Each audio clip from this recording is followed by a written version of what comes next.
Okay, welcome everyone. Greetings to everyone. Good evening and good afternoon to all those who have joined this 17th Symposium. Thank you for joining. To all our candidates of our research. So, this is our 17th Symposium whereby we encourage all our learners to start with this session of doing their presentation for their upcoming either Viva or research proposal. Okay. So my name is Dr. Jayanti Parianan. I'm well known as Dr. Jane. So I have got a few ground rules that I would like to share. Please, everyone, could you please mute your mic when you are not speaking so not to distract the session? All right. So, with that, I also want to share a little bit for those visitors who have joined this session. So, we are going to have this symposium to all our learners for our doctorate level or PhD, whereby we have in 1 month, we have twice a symposium where those learners who are ready to do their viva or their research proposal. We are going to ask them to come and do this session. And we have opened this to public where it's live, whereby those who are listening, our guests, you could also ask question at the end of the presentation. Okay, so with that, I would like to welcome Sadim Elodaibi, who is our first presenter. Now, Sadim is ready for her research proposal, and she is going to present to us her research. So let us wait for her to share the screen. Okay, Sadim, if you could just switch on your your video as well. All right. So, Sadim, you know the rules. Exactly 15 minutes. Please kindly present, and at the end of the session, there will be a question and answer session. So, with that, I wish you all the best, and over to you, Sadim. Thank you. Hello, everyone. My name is Sadim Radaibi. My topic today will be about sustainable tourism. And the topic is sustainable tourism in Saudi Arabia, strategies for reducing environmental impact and promoting responsible consumption.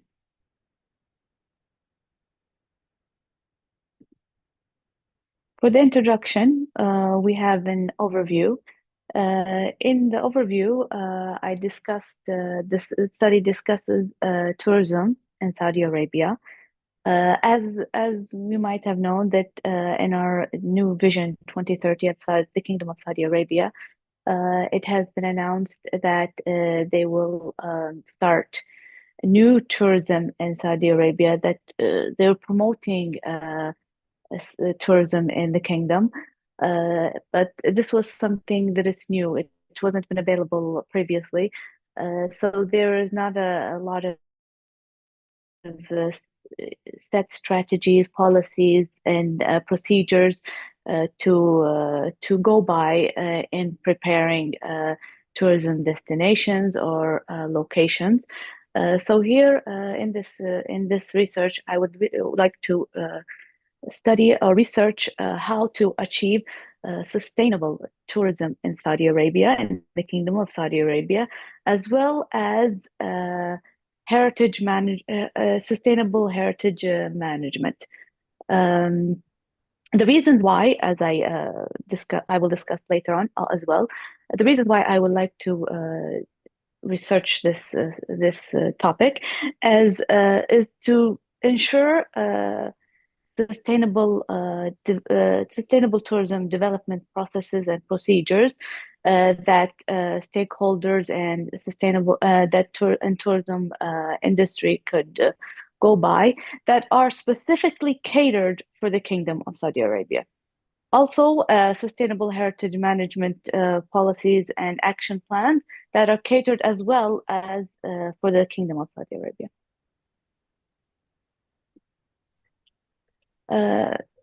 Next is the problem statement. The problem statement discusses that why we will like to research this topic is because there is a scarcity of Saudi tourism and heritage management data, as well as there is a scarcity of research. There is a scarcity of strategies that could be applied in preparing sustainable tourism destination. Here are the objectives of the research. We have three objectives. The first objective is to analyze tourism-related environmental pressures and sustainability performance in the selected destination. The destination is Saudi Arabia, and I have selected two locations in Saudi Arabia, which are Al-Ula and Taurut Island. Also, the second research objective is to examine the current sustainability and heritage management practices and identify areas for improvement. The current sustainability and heritage management practices are not widely. It's only we say that we're using the widely known practices, and what we need here is to cater specific practices for our region. Number three of the research objective is to propose a tourism sustainability action plan to support informed decision making. For the research questions, we have the first research question, which is, what are the key environmental impacts associated with tourism activities in Al-Ula and Taurut Island in the Kingdom of Saudi Arabia? These are the two geographical locations that have been chosen for this research. Number two is, how effective are the existing tourism and heritage management practices in addressing sustainability challenges in these destinations? And finally, the third research question is, what sustainability strategies and management interventions can be proposed to enhance environmentally responsible tourism and heritage conservation in selected destinations? We have various heritage sites, either in Al-Ula or Taurut Island, that have not been conserved or preserved for many years. But now, once the government has announced that we will start tourism and we will start conserving and preserving these heritage sites, it is important to set some policies on how to start preserving these sites. For the literature review, discussed various aspects of tourism management, tourism methods, tourism strategies, policies, as well as just sustainability and in a broad view, and sustainable tourism, approaches to sustainability, approaches to heritage and heritage management and conservation and theories, as well as best practices in sustainable tourism and heritage management.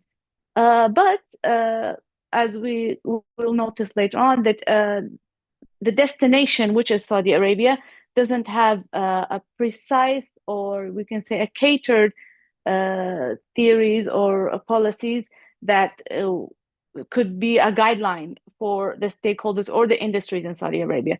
So this will be one of the issues that would need to be added to from this research. The methodology for the research. At first, we have the geographical settings, which is in the Kingdom of Saudi Arabia.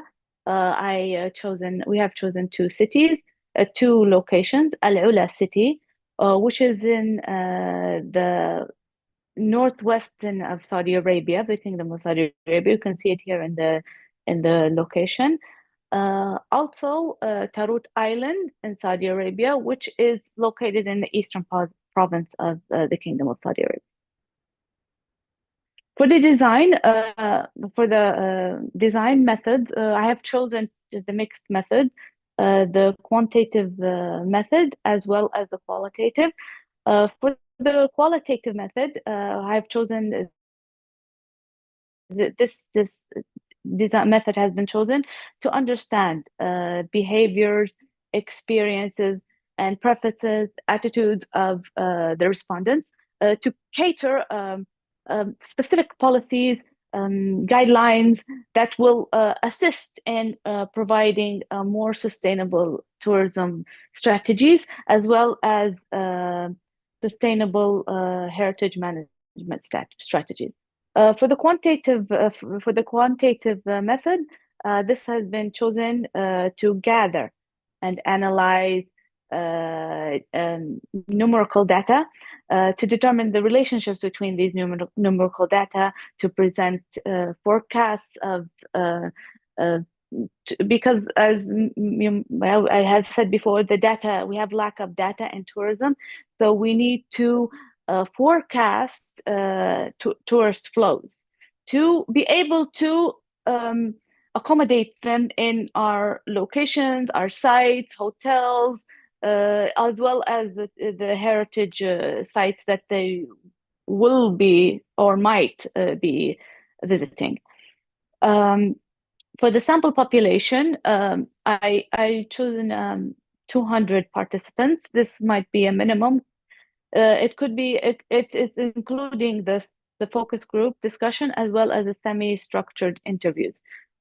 Also, from the sample population, we will have males and females from 30 years to 50 years of age. I've chosen this age group because they are more experienced in tourism, more experienced in heritage. They have maybe a few other years in visiting other countries and other sites. As well as that, I will be using the opinions and expertise and responses of citizens of the Kingdom of Saudi Arabia, as well as the residents. For the data analysis, we will have secondary data analysis. This data will be taken from previous studies, um, governmental data that is set in their websites, the tourism, the government, the Ministry of Tourism, the Ministry of Culture and Heritage, where they provide numerical and analytical data that will be used. For the qualitative primary data collection, this will be collected from the focus group discussion as well as the semi-structured interviews. Also, the logistic regression will be used, the thematic analysis, the explanatory research, and the applied research design. For the instruments of this research, we will use a survey that will be distributed through Google Forms, for also focus group discussion that I will try to have in face-to-face, as well as 6 semi-structured interviews. It could be either through Zoom online, or if they were located in the region where I am, I will have a face-to-face interview. For the expected results, we have 3 expected results, 3 theoretical contributions, practical contributions, and contributions to the mythology. For the theoretical contributions, we expect to improve the existing literature on tourism and heritage management, as well as to bridge the knowledge gap that is in the Saudi Arabian environment towards tourism, heritage management. And finally, to educate educate the local, not the locals, anyone on the significance of sustainable solutions. For the practical contributions, we will have the data collection will be beneficial to future research. The assessment of tourism environment impacts on two different destinations. The assessment of tourism environment impacts on two different destinations. I have chosen two different destinations, one which is an island, and other which is you can say an oasis, um, to assess the differences in both uh, locations. Uh, so we can have also more catered policies, as for an island might be different for a city, as for a city might be different from maybe a village, in the policies or the procedures that should be taken when trying to have a sustainable tourism, to have a sustainable heritage management. Also, setting sustainable tourism management strategies. This is we can say the ultimate goal of the research. Finally, is the fruitful application of strategies that are backed up with research. So this ultimate goal, which is sustainable tourism management strategies, and to have application of these sustainable tourism management strategies within the destination. For the contribution to mythology, it will be hopefully developing sustainable tourism and heritage management strategies that are specifically catered for the Kingdom of Saudi Arabia, for its environment, its traditions, and cultural standards.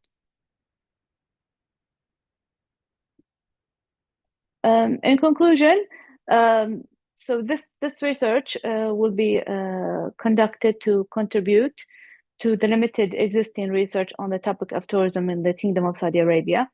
This is maybe something close to my heart because it's my country.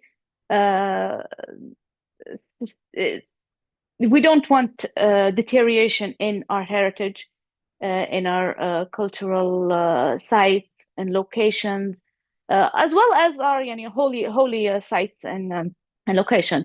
So it's very important to provide sustainable solutions for anything, not just tourism. I believe in everything should have a sustainable policies, sustainable solutions, to keep it for future generations. We do not want to lose our history. We don't want to lose our earth. We don't want to have a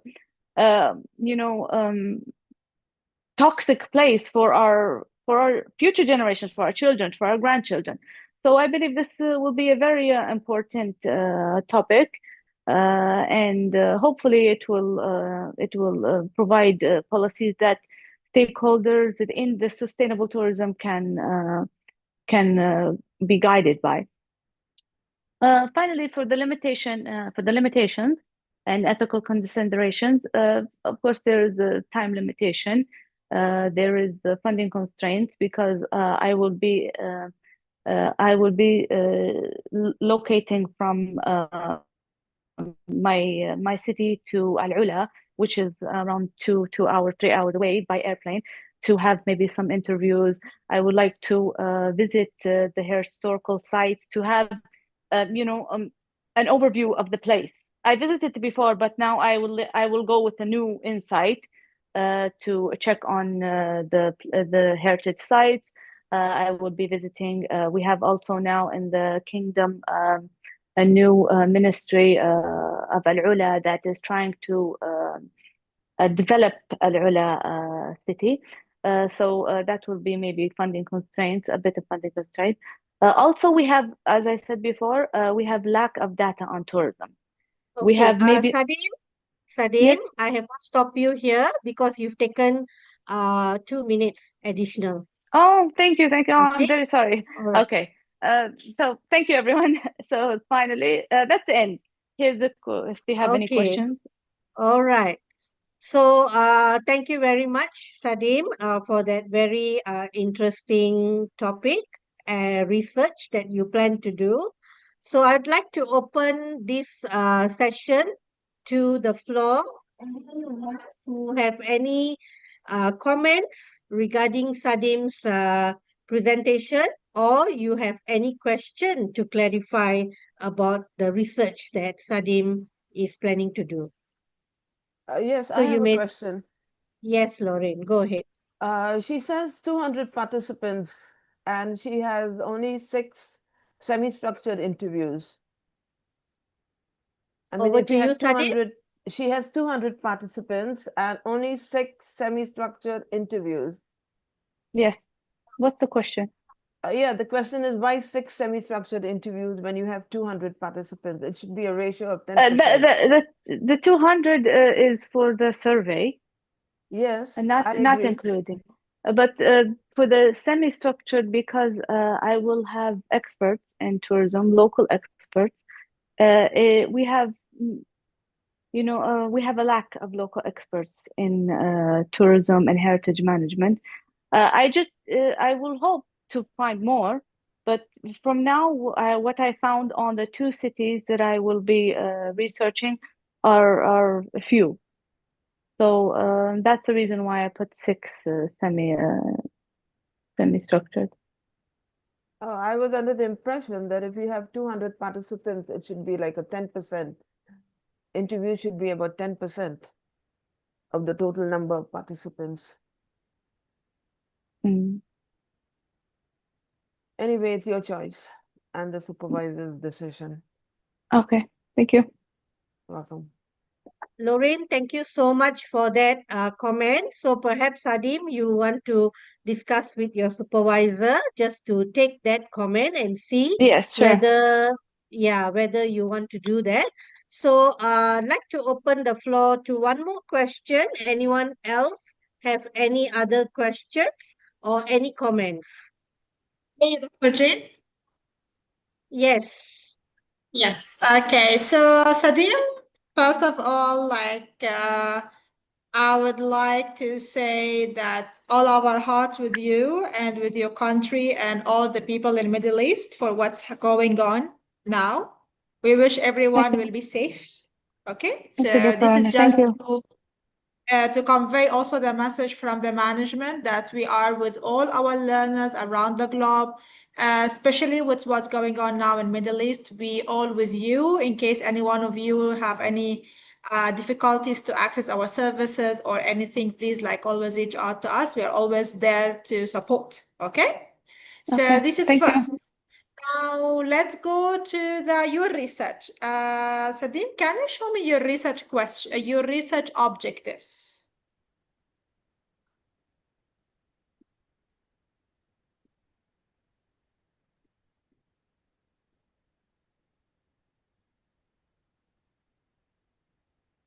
Okay. I can see on you, okay, your first objective, analyze tourism-related environmental pressures and sustainability performance in selected destinations.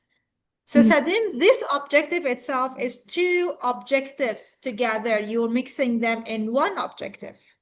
So I can advise you because, okay, let's say if you are able by end of your research to analyze the tourism related environmental pressure, but you were not able to come out with something related to sustainability performance. So the question will come here, did you achieve that objective or no? Yes. So my advice, never mix 2 things together in one objective or in one question. Okay? Okay. Okay. And I see you mention here that selected destinations. Can I see your question Mm. number 1? Research question number 1. So did you notice a difference between your question and your objective? Yes. Yes. And did you notice that you never talk in your question number 1 about sustainability while you put it in your objective number 1? Yes. Yes. Okay. So you have to revise that. I always mention that questions and objectives must tally. When we say we are testing this and that in the objective, or our target is to test this and that in objective, questions must tally with that. Okay? Uh, did you Okay. explain why you chose Al-Ula and Tarut? Why exactly? Exactly, because Al-Ula currently has been they've undergoing development in tourism and heritage management. So I believe that they need a guided policy to attempt in this development. For Tarut Island, we have not been developing the island. It's been under ruins for very long, but yeah, that's unfortunately. But the island is full of historical sites. It's a very beautiful place to visit that need to be developed. So I chose one that is under development and one that needs to be developed. So the stakeholder or the industry will see how important these places are, and having policies to start with the tourism in these places. Okay, let me just say something. Places, or the reason I asked this question, because you choose two different, or I can say two opposite cases. Yes. Both are heritage places. One is extremely getting developing, and now every Yes. big event it's happening there, which is Al-Ula case. Second Yes. one, which is, I can say maybe the government totally ignoring, which is Mhm. Tarut case. Yes. So when you are doing your research here, I cannot see in your research if there's any comparison. You are not comparing. No. No. But you put two opposite cases as, because when we talk about key environmental impacts associated with tourism activities, Yes. what is the level of tourism activities in Tarut Island? I think it's currently 0. That's it. So here Yes. you are talking about environmental impact of tourism activity on an island has 0 tourists. While Yes. you are putting on the same question another island, which is now all the tourism of Saudi Arabia going there. Yes, correct. So this question will lead you to nowhere. Either the answers will be about Tarut or the answers will be about Al-Ula. No way to have an Al-Ula. answer can match for both, right? Right. Yeah. So I don't want to go in more details. This is gonna to be back in the hand of your supervisor. My advice, after this symposium, don't go to the proposal defense. Go Okay. and revise your work again. And I can advise you again to present for symposium again before you proceed to your proposal defense, okay? Okay. Okay, so this is all from me, Dr. Jane. Thank you, Dr. Okay, Rana. thank you very much. Thank you very much, Dr. Rana. Actually, I did have a comment and advice before concluding to invite our second candidate. Being from the hotel background and hospitality industry, Sadin, so just take note of what Dr. Rana have mentioned. But at the same time, if you are decide to do a mixed methodology, it's very, very important for you to explain why mixed method is the best research methodology for your research. That's the first point. Okay. And the second point is how you are going to arrange and explain each methodology, all the methods. For example, during your presentation, I noticed that you didn't explain about the sampling technique. I'm not sure whether you use simple random technique or systematic sampling. That is really very, very crucial. And Lorraine, thank you very much for pointing out regarding the sample size. So it's okay, Sadim. Just take this advice so that Mhm. you can tidy up your paper and see what is the best gap. But I would like to advise to you is when you presented the map at your research slide just before you explain about your research methodology, Mhm. that map should go to your introduction section, because when you introduce your title, uh, audience or anyone who's reading your paper will not know which part. So that map was very, very excellent for your presentation. However, it should be in the front at the start of your presentation. Okay. Okay. So, Okay. like what Dr. Rana said, I don't want to, we have four more candidates. So, with that, you can connect back with your supervisor and discuss further details. And with that, thank you so much, Lorraine and Dr. Rana, for the feedback and comments. So, with that, you could just kindly unshare your screen, and I am going to invite our second candidate, who is Mr. Edmund Flores. So Mr. Edmund is actually going for his Viva Voce very soon. So with that, so the rule for Edmund, yes. Okay, I was just going to ask you to switch on your video. Okay, so for Edmund, because he's doing his Viva Voce, so he will be allocated 25 minutes for this symposium. So yes, the floor is yours, and I look forward to listen to your session, Edmund. All the best. Thank you, Dr. Jane. Good evening, everyone, especially to my supervisor, Dr. Rana, and my favorite classmate, Dr. Jane. My name is Edmund Flores, a Doctor of Business Administration candidate at GlobalNxt University. Tonight, I am honored to present my dissertation titled Boosting Sustainability Reporting in Cambodia Through a Unified Yet Flexible Framework.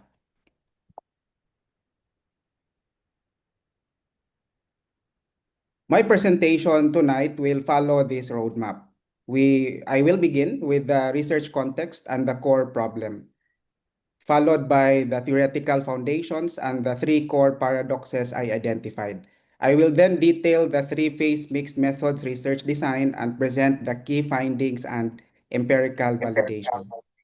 Finally, I will introduce the core contribution of this study, the proposed unified yet flexible SR or sustainability reporting framework for Cambodian companies, and offer concluding remarks.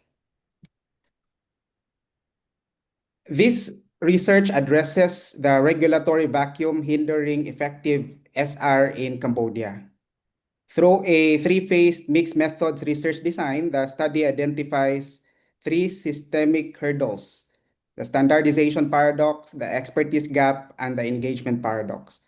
A key inferential finding is that the internal struggle to align ESG goals with business objectives is the sole statistically significant predictor of the need for a unified sustainability reporting framework in Cambodia, with a p-value of 0.003. The proposed solution is a unique hybrid framework synthesizing the financial materiality of the ISSB or ISSB standards with the strategic value creation of architecture of the integrated reporting framework. This implementation was validated as a statistically significant catalyst for advancing Cambodia's sustainable development goals, recording a p-value of 0.017. Globally, SR has transitioned from a voluntary gesture into a strategic imperative, with 96% of the world's top 250 companies now engaged in ESG disclosures. Over 80% of global investors integrate ESG considerations into their primary decision-making processes. However, in Cambodia, I see a profound disconnect. While 74% of professionals are aware of the importance of sustainability reporting, only 29% of companies in Cambodia actually practice it. The local SR landscape is defined by a critical institutional gap and a regulatory vacuum. The core issue is a standardization crisis. Cambodia lacks a unified national ESG reporting baseline, which leads to market fragmentation. This absence of clear standards creates a high greenwashing risk and a significant value gap where companies' traditional book value fails to reflect its true market value. Additionally, existing international SR or sustainability reporting frameworks are frequently perceived as overly complex for Cambodian SMEs, which constitute over 90% of the business base, leading to their exclusion from the sustainable finance market. This study identifies that a vocal demand for rules often mask deeper internal struggles linked to sustainability with core business success. To address these issues, I established 6 primary objectives. First, to identify the hurdles organizations face in measuring and communicating ESG impacts. Second, to assess the predictive power of these challenges in determining the need for a national SR baseline. Third, to investigate company-specific resource constraints and the expertise gap. Fourth, to clarify how Cambodia's nascent ESG reporting landscape affects the ability to customize international SR standards. Fifth, to examine the relationship between SR framework implementation and sustainable development. And finally, to evaluate standardized ESG reporting as a mediating variable for practical business success. Correspondingly, the study is guided by 6 research questions. These ask what specific challenges do Cambodian organizations face? To what extent do these challenges indicate a need for a unified SR framework?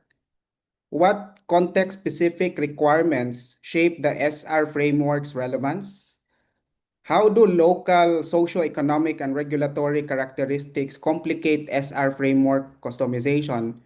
What are the potential direct and indirect effects of the proposed unified SR framework on sustainable development? And finally, how does the strategic integration of sustainability contribute to advancing Cambodia's SDGs? The significance of this study is both theoretical and practical. Theoretically, it empirically validates the standardization paradox in a nascent market, demonstrating that the demand for rules is a proactive search for operational clarity. It also validates SR framework implementation as a statistically significant predictor of progress toward national SDGs.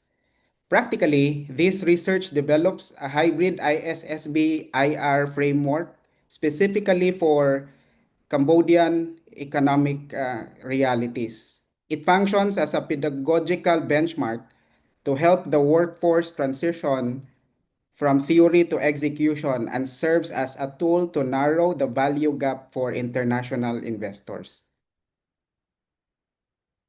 To understand the systemic ESG reporting hurdles in Cambodia, we must first look at the theoretical roots of SR.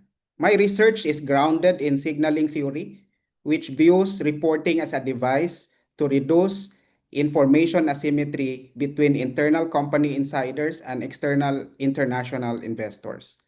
I also employ legitimacy theory, focusing on the social contract, where firms use ESG reporting to align with societal norms and ensure long-term survival. Furthermore, stakeholder theory positions the firm as a coordinator of diverse and often competing interests. Beyond this, I extend the research into human capital theory, recontextualizing standards as pedagogical tools for a nascent workforce, and political economy theory, recognizing that Cambodian organizational behavior is inextricably linked to global capital market pressures. From these theoretical roots, 3 specific branches or paradoxes emerge that define the Cambodian context. First is the standardization paradox. While there's a vocal demand for top-down mandates, statistical evidence reveals this is actually a proxy for a deeper internal struggle to align ESG goals with core business success. Second is the expertise gap. I see a striking divergence where 93% of the study's participants hold advanced academic degrees, yet 86% have 3 years or less of practical experience in SR. Finally, engagement paradox reveals that while Cambodian firms successfully attract high stakeholder interest, the technical density of their text-heavy sustainability reports often prevents true communicative clarity. As shown in the screen, the identification of these core paradoxes provides a critical point of departure that both extends and challenges the traditional theoretical foundations of SR within the Cambodian context. By positioning these paradoxes as the critical branches emerging from the traditional theoretical roots, this research extends signaling and legitimacy theories. It theorizes that in the presence of an expertise gap, standardized ESG reporting must evolve from a performative compliance exercise into a strategic navigational tool and educational benchmark. My conceptual framework serves as a structured roadmap to bridge these systemic challenges with national development outcomes. The independent variables consist of 11 specific ESG measurement and communication challenges, categorized as CM1 through CM6, which are the measurement challenges, and CC1 through CC5, which are the communication challenges. These are filtered through the mediating variables of Cambodia's unique contextual landscape, including the expertise gap and the standardization paradox, leading to the implementation of the proposed unified yet flexible SR framework. Finally, the dependent variables represent the study's desired outcomes, narrowing the value gap, increasing financial access, and advancing the 18 Cambodian Sustainable Development Goals. This model guides the study's three hypotheses, testing if the proposed unified SR framework can truly act as a statistical or statistically significant catalyst for national progress.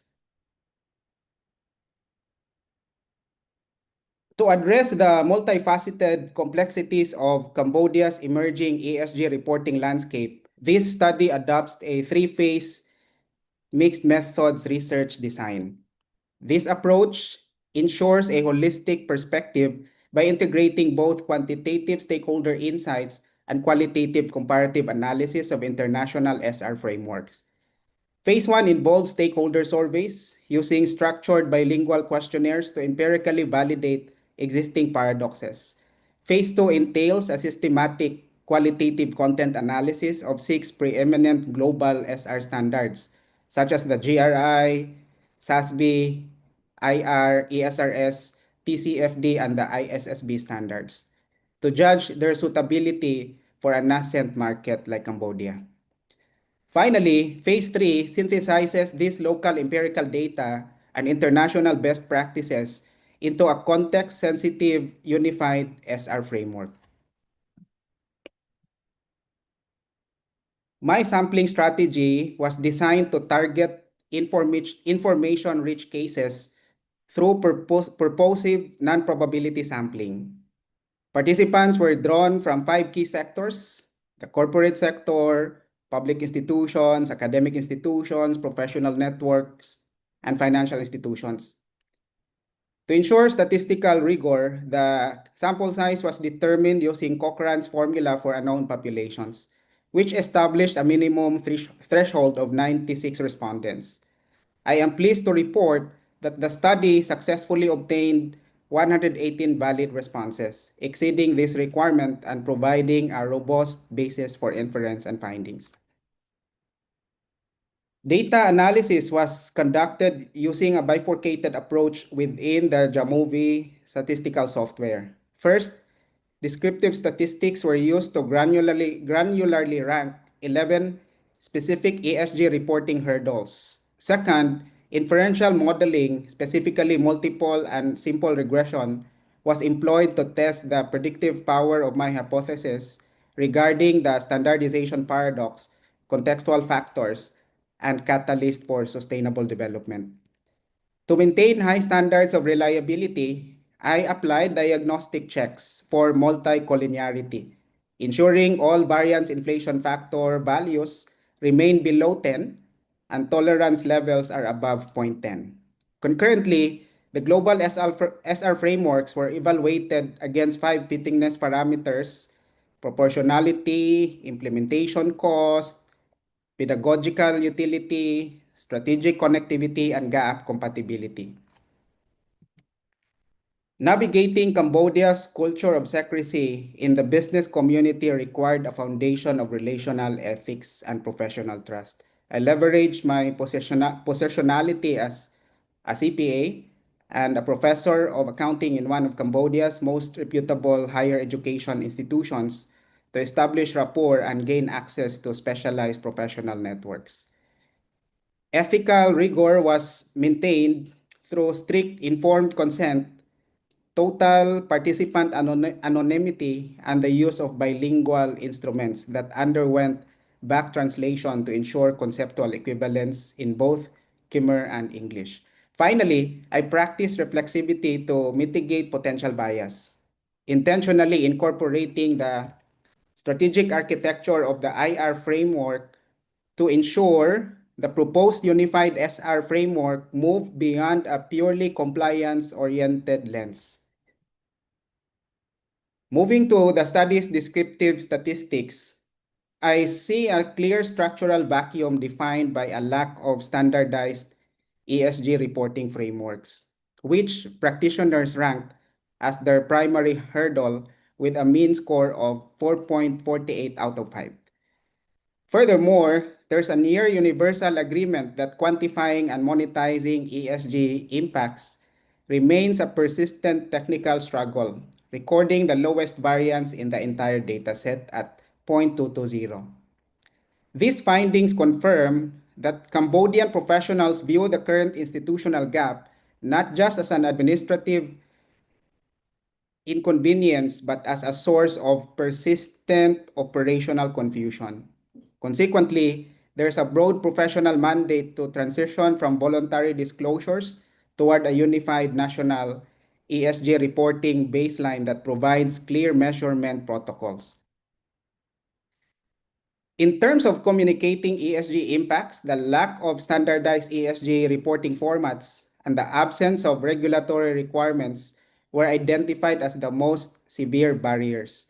A critical insight here is the engagement paradox, which means while firms do not struggle to attract stakeholder interest, recording the lowest hurdle score for stakeholder engagement, they face significant barriers in communicative clarity. The data shows that practitioners find it difficult to translate dense technical data into accessible strategic information, which often results in reporting that obscures the intended message. Additionally, there is a profound fear that ESG reporting efforts are being undervalued by uninformed audience, reinforcing the need for a framework that standardizes the language of sustainability for both preparers and users. My first hypothesis examined the standardization paradox, and the results reveal a fascinating disconnect between perception and reality. While professionals vocalize a high demand for top-down rules, multiple regression identifies that the difficulty of aligning ESG goals with core business objectives is actually the sole statistically significant predictor of the need for a unified SR framework, with a p-value of 0.003. Surprisingly, the lack of rules itself was statistically insignificant in predicting framework necessity. This confirms that the demand for mandate is a statistical proxy for a deeper internal struggle to operationalize sustainability. For practitioners, the proposed unified SR framework is not merely a compliance checkbox, but a strategic navigational tool to resolve internal functional gaps. The support for Hypothesis 2 confirms that Cambodia's unique socio-economic landscape is a primary determinant of framework or SR framework design. A striking 98% of respondents identified technical expertise and resources as the critical drivers of efficacy, while only 39% cited cultural values justifying a technical rather than cultural solution. This is underscored by the expertise gap, where 93% of the study's participants hold advanced academic degrees, yet 86% possess 3 years or less of practical experience in sustainability reporting. Grounded in human capital theory, this justifies positioning the proposed SR framework as an educational benchmark or a technical curriculum design to help this academically prepared but practically nascent workforce transition from theory to execution. Hypothesis 3 transitions the study from identifying ESG reporting hurdles to validating its transformative potential. Simple regression, or simple linear regression rather, confirms that SR framework implementation is a statistically significant catalyst for advancing Cambodia's sustainable development goals, recording a p-value of 0.017. I see an overwhelming professional consensus for this role, with 99% agreement that standardized ESG reporting will encourage environmentally friendly practices, and 97% agreement that it will enhance transparency and accountability. This validates the proposed SR framework as a vital mediating mechanism that provides the necessary friction to transform abstract sustainability commitments into substantive data-driven actions required for Cambodia's Vision 2050. Finally, my comparative analysis of international SR frameworks, where I evaluated 6 global SR standards against localized fittingness parameters. While the GRI and ESRS are globally influential, they are perceived as too complex and costly for Cambodia's current resource-constrained corporate landscape. The determination of this study is that a hybrid ISSB IR model is the best fit solution. This model is GAAP agnostic, allowing Cambodian firms to adopt the proposed unified SR framework while maintaining their existing bookkeeping practices.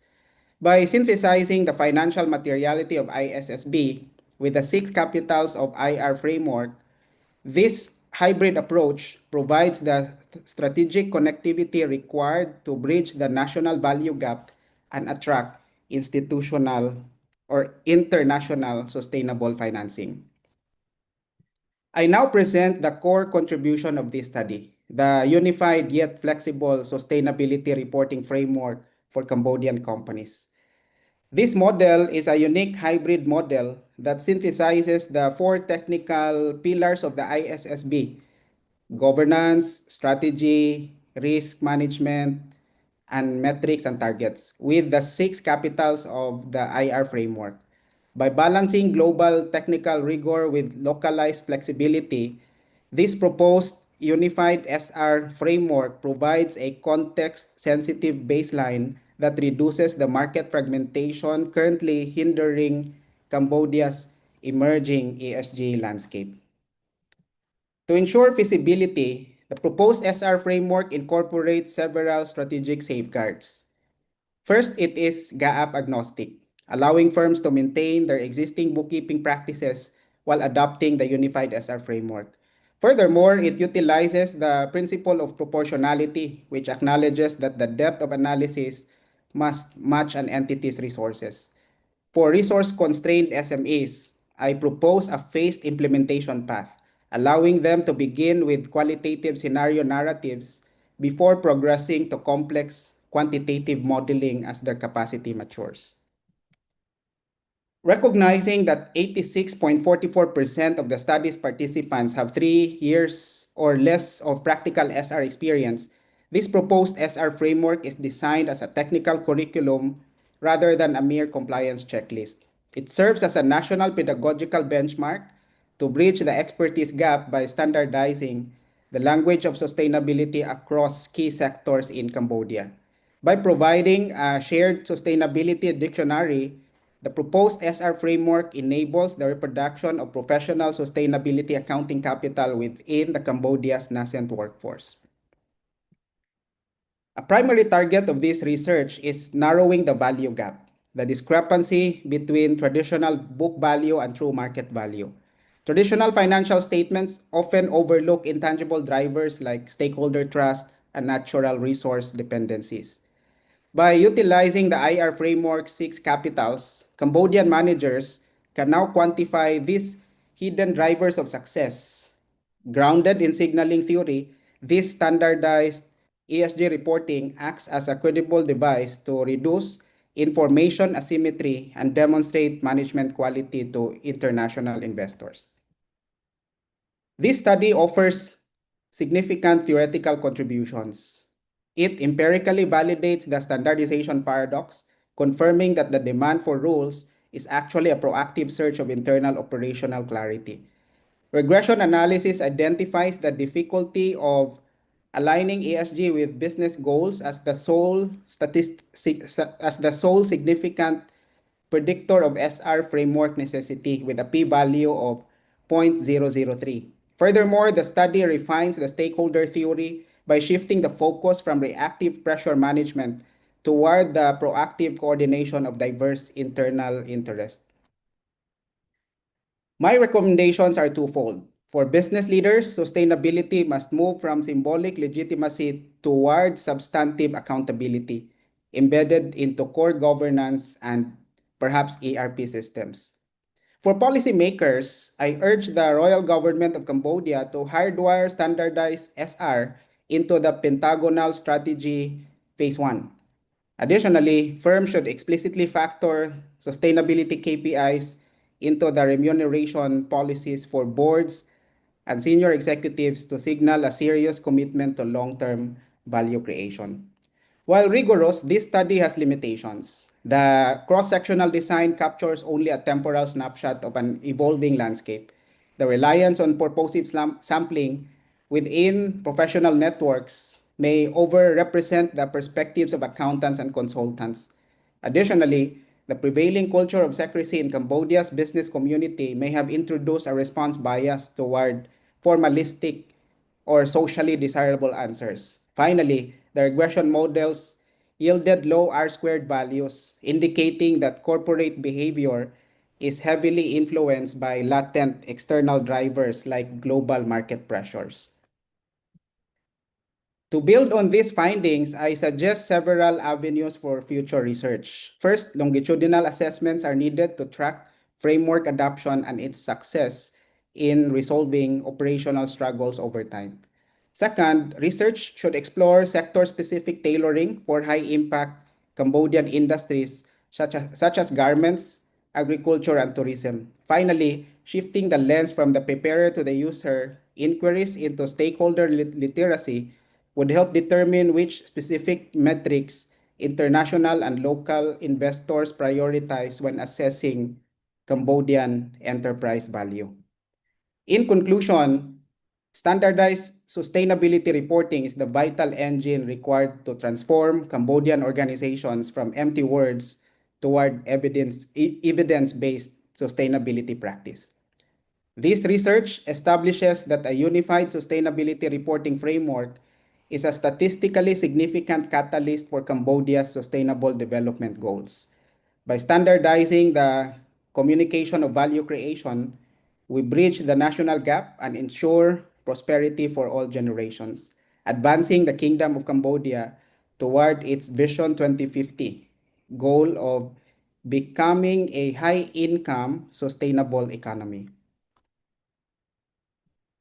These are my key references, and thank you everyone for your attention. Thank you so much, Edmund, for that extensive presentation. Also, just took extra 1 minute. Okay. Okay. So with that, please allow me to open the floor for any comments, any questions from anyone to help Edmund with his Viva Voce in very soon.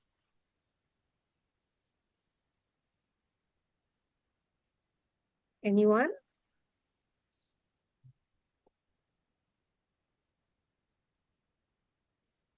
Yes, I Uh, have something to say. sure. Sure. Yes, go ahead, Lauren. Yeah, I've Please been proceed. looking at his research objectives and research questions. They are not aligned with each other. I think they are. For example, Okay. identify and analyze the current hurdles Cambodian organizations encounter when attempting to quantify and disclose ESG impacts. What's the related research Okay, then you question? have What questions specific that you have. challenges? Yeah, Okay. they are related. I make sure they are related. Like, for example, the second objective, assess the necessity of a unified national baseline for SR by evaluating the predictive power of identified operational and technical challenges. The related research question is this one, the second one, necessity. To what extent do these challenges indicate the need for a unified yet flexible SR framework in Cambodia? Okay, the So first one also has basically, challenges. What specific challenges do organizations in yeah, Cambodia have? I assess the specific challenges which I categorize as measurement and communication challenges, meaning how or what are the challenges encountered by Cambodian organizations when measuring and communicating their ESG impacts. And then I assess the need for a unified SR framework. Do these challenges necessitate the need for a unified sustainability framework in Cambodia? How could you have And challenges while identifying as well as assessing? sorry, You have I challenges identify the for, challenges and I assess the necessity of the unified SR framework based on these challenges. I'm talking about your research questions. Yes, yes. If your challenges say what specific challenges do Yes, organizations in Cambodia face? Then you go yes. back to the necessity, it says to what extent do these challenges indicate the need for a united yet flexible framework? Yeah. If I may jump to my conceptual framework, these are the challenges, right? And I assessed the necessity for a unified sustainability reporting framework in Cambodia based on these challenges the organizations in Cambodia are currently experiencing. But your research objectives and research questions are separate from your conceptual. No, they are related. But right now, we're only talking about the research objectives and the research questions. Yes, as far as your concern, which is alignment, with all humility, I would say they are aligned. Okay. And Okay, whether thank they you, are Lauren. related to my conceptual framework, with all humility, I would say they are related also. Edman, it's totally fine. Just to advise everyone, when you have a question, make it so direct, okay? Just to make the question direct, like Lauren, I noticed earlier for Sadim, your question was not direct, and also here. So alignment, as the learner explained, so it's aligned anyhow. Regardless, but when you want to ask question, please let's have the question direct, okay? So like this, our colleague who is receiving the question knows what to answer, okay? Okay, anyone else? Dr. Jane, I can see someone raising the hand. Hi, Um, Dr. Anna. This is Dr. Rajneesh. Admin, thank you very much for your insightful presentation. My Uh, pleasure. I have a camera issue, Dr. Anna and Dr. Jin today. So I'll be just speaking and going forward. I congratulate you and say all the best for your defense of your thesis. It is really great work you have done. Uh, as we have seen that it takes a lot of time to build the thesis going forward. I have a small query. So if you talk about sustainable developmental goals, which sustainable development goals are directly you are looking into your thesis part? There are 17 sustainable development goals. So which are very close to you, you are able to map with the reporting system of Cambodia. All right. Basically, my research is focused on sustainability reporting. So, of course, the main motivation of sustainability reporting is to help achieve sustainable development goals. Basically, by requiring organizations to report on what they are doing about sustainability, I would say they will be motivated, and to some extent they will be forced to practice sustainability, right? What would you report if you're not doing anything related to sustainability? So that's basically the motivation of sustainability reporting, which is the focus of my research. And organizations currently are following several frameworks. Some are following the GRI. Some are having their own practice, like they make sure the disclosures are aligned with the 17 Sustainable Development Goals. All right. Some are following integrated reporting framework, ISSB standards. In some countries, like the Philippines, Malaysia, there's already a sustainability reporting framework or guideline. So basically, a national baseline for sustainability reporting. And that's something absent currently in Cambodia. So basically, the concept sustainability reporting is something new here. In fact, that's the biggest challenge that I encounter. I was having hard time convincing practitioners here to engage in my research because first and foremost they are not comfortable. Again, as to which sustainable development goals or goal I focused on, I would say I did not focus on a particular goal.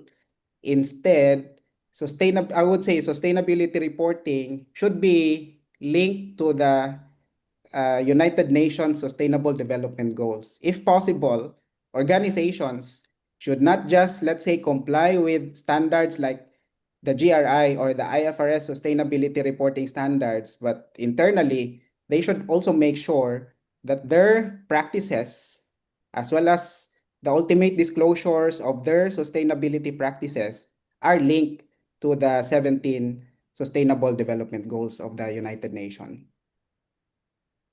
I hope Thank I you have very much answered for your your question. description. Yeah. That's Sorry. all look good, because sometime when you put into examination, you move forward there, and but you have answered it. Don't worry. Thank you so much. Thank you very much. Okay, thank you very much. Sorry, I didn't get your name, sir. Just now you were asking the question. Dr. Jain, I'm Dr. Rajneesh Mahajan. Oh, Dr. Rajneesh. Okay, sorry, I didn't get your name. Okay, No, so no problem. No um, problem. yeah, thank you so much for asking that. And may I ask, is there anyone else on the floor who would like to give any feedback to Edmund or any question um, to Edmund? Anyone else?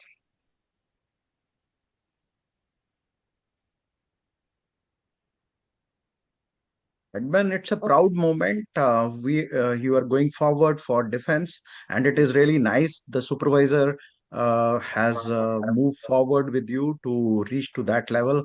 This I would like to say that it is always a proud moment, and all DBA candidates should continue working with the supervisors to publish. And wish you best of luck, and your supervisor too. Thank you so much. Edmund, this is Kaushik, and I Hi, congratulate Kaushik. you for the very good work that you did and also presented it so well. The topic is something that we know just in corporate circles, whatever we do, but the depth of it that you explained was extremely good. Congratulations. Thank you so much, Kaushik. Hi, Edmund. How are you? Hi, Dr. Rana. I'm great. Thank you so much for the guidance. Okay, Edmund. So, as you know, the session here today is for you to prepare yourself for your Viva. I see that you get positive feedback here, but this one should not stop us from improvement. Yeah. And we should be ready for the Viva. So here, your colleague, even Dr. Rajneesh, thanks a lot for everyone who gave the feedback. But keep in mind, assessors might have different opinion, okay?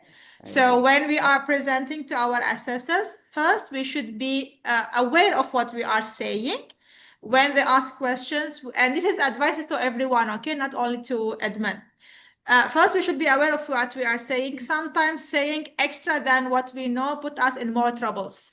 So please, for all learners, make sure every single word you write in your test or your presentation, you know that if you have been asked why you write this, you should have an answer.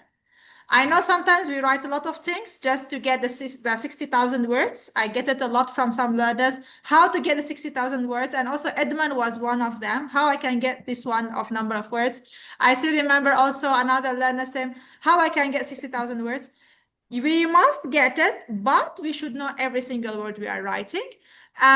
Be confident in your presentation, but don't argue with examiners. This is advice also again to everyone. Please be confident, know what you are saying, make sure you can defend your work, but also remember argument with examiners is not the right way. Yes, in case you disagree and you give your answer, still the examiner is not satisfied with your answer.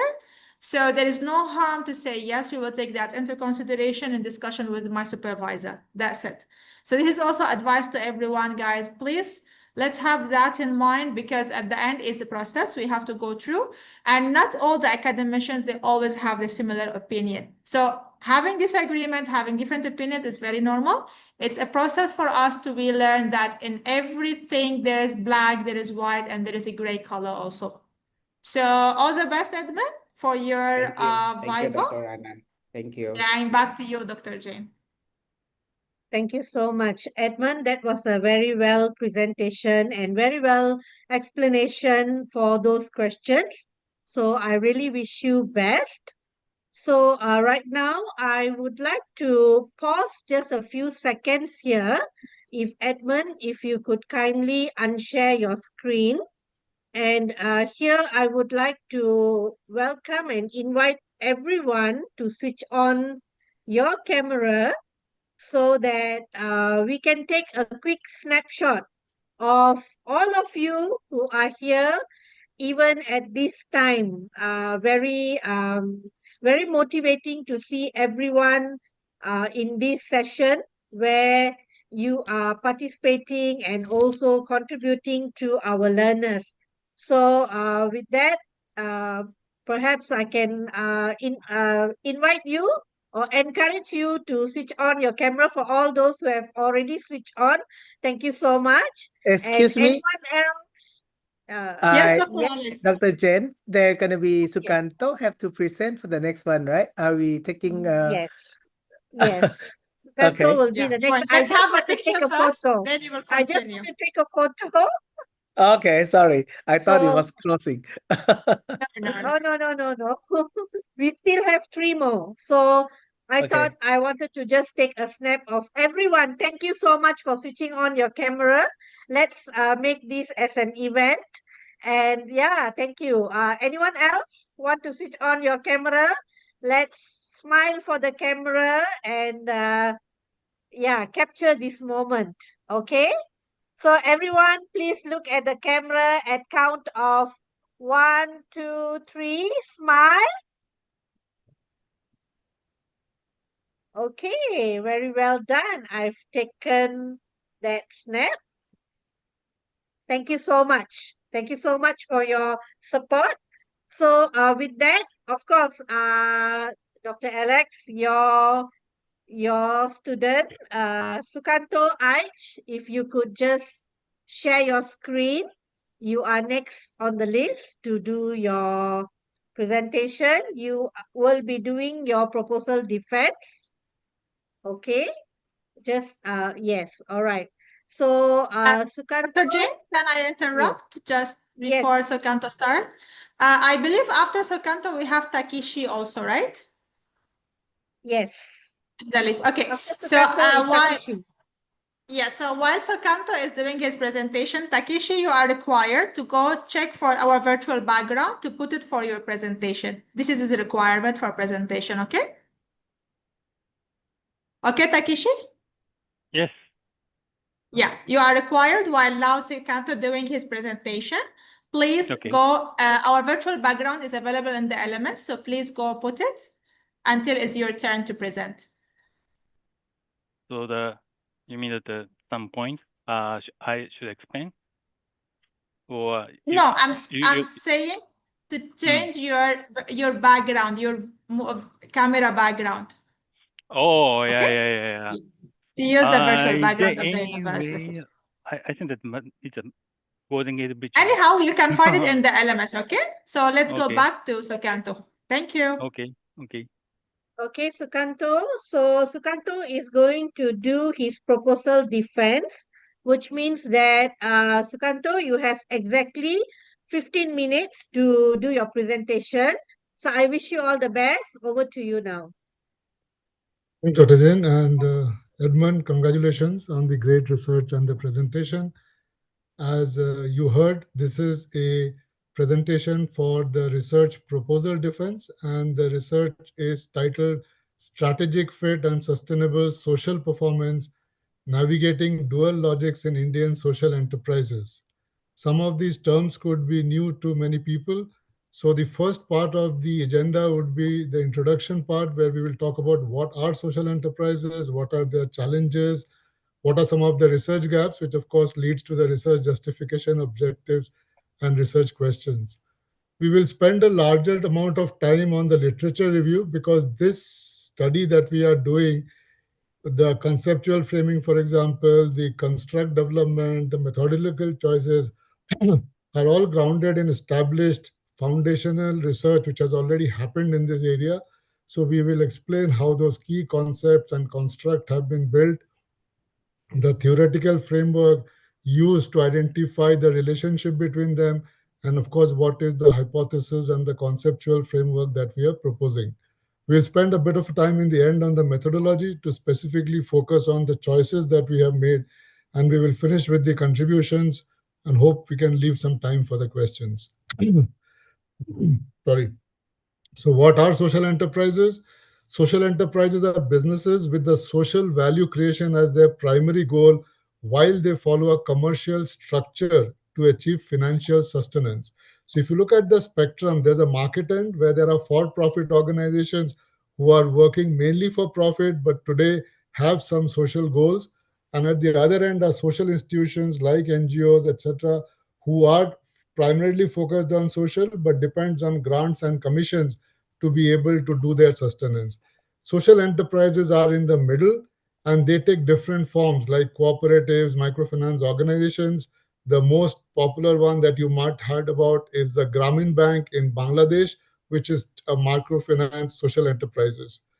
If you look at India, it started with the cooperative movement in the early 1940s, where the Indian people on the call would recognize that Amul was set up as a milk dairy cooperative, which became very successful and showed that such social enterprise organizations can contribute to the development of the community. With economic liberations, more social enterprises came across, and in more recent time, these social enterprises have been using technology innovations, like in the case of ITC e-Chopal, where they have put up internet kiosk in remote villages where farmers can access real-time data on prices, weather movement, crop movement, etc., so as to improve their livelihood. So, what are some of the challenges that face? As I said, the first challenge the social enterprises face, they are hybrid organizations. As we mentioned, they need to balance social and economic institutional logics, and obviously, these two logics creates organizational tension. What it leads to sometimes is commonly referred in social research as a mission drift. So, what's a mission drift? If the social enterprise focuses more on the economic orientation and shifts away from social orientation, That is what is termed as mission drift. And it is very critical for social enterprises because then they move away from the basic reason of their existence, and all the stakeholders who are involved with them because of their social orientations will go away. So we have looked at the social research in India, but I will present that as part of the research gaps that I have called out. First of all, there is a lack of research on the social mission drift issue in India. The few limited research that has happened is only on microfinance organization, where this social mission drift is more apparent. There's a lack of conceptual and measurement framework in the Indian context, while that has been developed in the global context.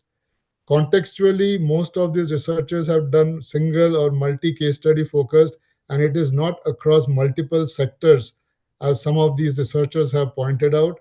And in terms of methodical gaps, these have been not done a lot of empirical verification of the social performance, or have used mixed method design to identify the causal pathways. The social desirability bias is something because a lot of these research has focused only on the view of the social entrepreneur. So now we will move on to the research justification. So as you heard, the social enterprise comes in the middle, and where there are institutional voids and resource constraints, and they help in the sustainable development of these developing economies like India. And hence it is important to understand what are the challenges faced, what are some of the best practices adopted, and the impact that they can create for us in the social enterprise ecosystem in India. So from this, the objectives are, of course, to understand social enterprise in India, but also to understand how they navigate these dual logic tensions, how do they manage the mission drifts in their organizations, and also to finally develop an India-sensitive conceptual and measurement framework that is researched across multi-sectors. So what's our research question? The research question is, how does strategic fit between the business orientation of the social entrepreneur and the social mission orientation of the social enterprise impact sustainable social performance for social enterprises in India? So if you see, there are four broad constructs: business orientation, social mission orientation, strategic fit, and sustainable social performance. So we will talk about how these were developed as part of the literature review, but just a quick slide, and I'll not spend more time on it here. We looked at global studies, we looked at studies in emerging economies, specifically BRICS, as those set of countries economically supposed to overtake even the G6 globally in a few decades' time, etc. So global studies can be broadly broken into three stacks. In the initial part of the century, till about 2008-9, the focus was more on organizational form, definitional debate. A lot of work, foundational work, happened between 2010 and I would say 2020, where researchers like Batlina, Doherty focused on strategies, business model, management processes, performance measurement, etc. And these are some of the most cited paper even in recent times. In recent times, the focus has moved more into sustainability and digitalization with social enterprises, at least at the global level. Now, coming back to the key concept. So as I said, the first key concept was a social mission orientation. What is it? A social mission orientation is a degree to which the social enterprises prioritizes social impact goal orientation into their organizational strategy, culture, and day-to-day operations. How are we going to measure it? We have identified three reflective measures from the studies shown on the right-hand side column: mission-driven decision-making, mission internalization, and mission socialization. We have used the measurement themes from these studies and then adapted the survey questions so that these measurements of reflective indicators will ultimately enable us to measure the key construct of the social mission orientation, which is our variable for this. Similarly, for the other three variables, which is the business orientation, the strategic fit, and sustained social performance, we have used similar things. So if you look at business orientation, for example, innovativeness, proactiveness, competitiveness, risk-taking are all very similar to an entrepreneurial orientation, even in commercial organization. But these researchers have shown how this gets reflected in the social enterprise setting. For strategic fit, we have looked at four levels: the value fit, the structural fit, the external fit, which is basically the partners, etc., and the interaction or the communication fit. For social performance, we have tried to use similar metrics like the economic performance, like effectiveness, efficiency, and scalability, but of course, tailored for social performance, which has been measured in terms of the output. So we looked at the theoretical framework, and we chose hybrid organizational theory and strategic fit theory to show the relationship between these concepts and constructs that we talked about. We had looked at other theories also, like the institutional logic theory and the paradox theory. The reason for us choosing this, for example, while institutional logic theory explains why the dual logic exists, the hybrid organization theory actually explains how they are structurally and strategically combined, which, as you know, is the focus of our study. Similarly, the strategic fit theory helps us explain how organizations create and institutionalize mechanisms influencing their social performances. So, basis this, we started looking at the relationship between the variables. For example, does the business orientation of the social entrepreneur becomes a source of tension and potential cause for mission drift? And that's why we see business orientation and social mission orientation, sorry for the typo there, social mission orientation as the independent variables which are coming in, and strategic fit, which becomes a mechanisms for enabling productivity, is a mediating or a fully or a partially mediating variable. And we'll talk about this later when I show you the hypothesis. So if this is a conceptual framework. The conceptual framework, as you said, there's a social mission orientation and a business orientation, which are independent variables. There's a sustainable social performance, which is the dependent variable, and strategic fit, which is the mediating variable. So the hypothesis is accordingly built to see if some of these independent variables direct positively impacts the social performance, which is the dependent variable, or the, like hypothesis 6 and 7 talks about the mediation capability of strategic fit on the relationship between, let's say, social mission orientation and the social performance.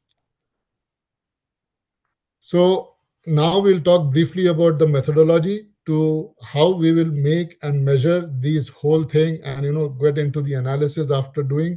So the research philosophy is a post-positivist philosophy where we will do a quantitative research followed by a qualitative research. So it's not in parallel, it will follow the quantitative findings and it will enhance our interpretive depth. We will do the quantitative through an online survey, and we'll use PLS SEM analysis using smart PLS software for doing this. And for the qualitative, we will do semi-structured interviews to interpret and explain the quantitative results. In terms of population, of course, unfortunately in India, and that's one of the constraints of this research, is that there is no central nationalized depository or database of all social enterprises. So we will have to end up using multi-source sampling frames across global, national, digital, and community-specific databases. We plan to use purposive plus snowball sampling technology so that it helps us select cases which are information-rich and relevant.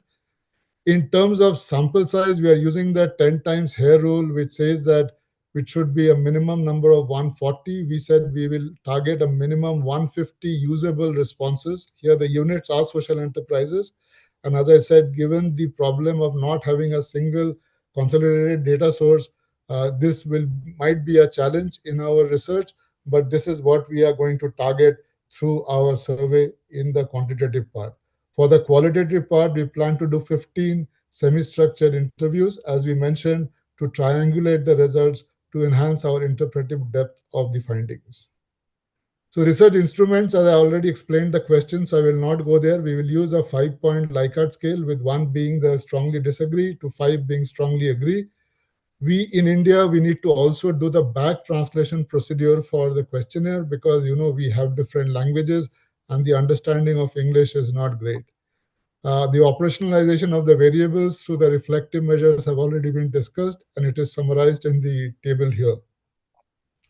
We have already done a pilot study with about 30 respondents to ensure the readability, clarity, and also the the reliability of these reflective measures to measure the latent variable from the pilot data that we had gathered. For data collections, I will not spend more time. This is some of these things I have already mentioned. So for the quantitative, I do online or email based. There are going to be very few offline work. And I think the data collection period is supposed to be 6 to 8 weeks, and we will continuously monitor the response rate to ensure that we are getting the minimum number of responses that we are targeting. For the qualitative, we will follow a tunnel plus topic approach, and we will hope to conduct the interviews face to face. Data analysis, as I said, quantitative, we will do smart PLS, and which will help us do structural model assessment and hypothesis testing. For the qualitative, we plan to use NVivo with the initial coding being directly derived from the conceptual model and the theoretical foundations. And of course, finally, the triangulation. This is my last slide, which talks about the contribution. So first, on the theoretical contribution, we would like to extend the hybrid organizational theory research to show that hybridity is not inherently problematic for social enterprises, misalignment, or the lack of fit is. Using the strategic fit theory logic beyond the commercial for-profit businesses into the non-profit sector. Practically, for practitioners, we hope to extend the foundational works with moderators specific to India, and the contribution to methodology would be to identify causal pathways and use a mixed method design, combining empirical investigation with qualitative interpretation in the Indian social enterprise research domain. Thank you, and any feedback, suggestions, questions? Thank you so much, Sukanto, for doing your presentation on time. And right now, please allow me to open this floor for any comments, any questions from the audience. Perhaps, Sukanto, you can keep your slide on in case anyone would like to refer to your slide. Sure, I'll do that. Only thing is I can't see the speaker, so that's why. So you have to call out, no That's problem. okay. I will call out the speaker's name. Sure. So yeah, let's see anyone who has any comments or any question, you can raise your hand. Or if you want to, you can type on the chat box. I will help you to read out the question if you're not able to ask a question. Okay. The floor is open. Whether I was too fast. Yes, Dr. Rajneesh, please go ahead.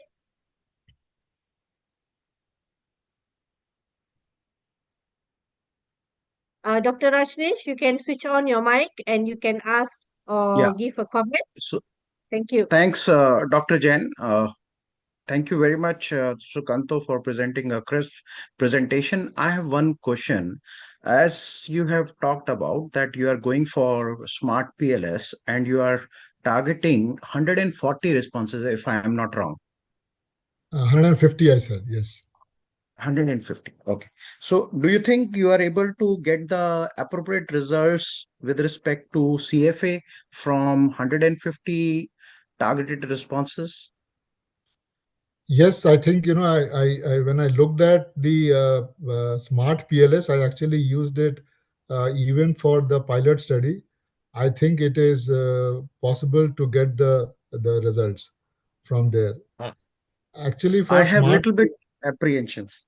I have little Sure. bit apprehensions because responses are less as per as 150 or 40, whatever it is still less.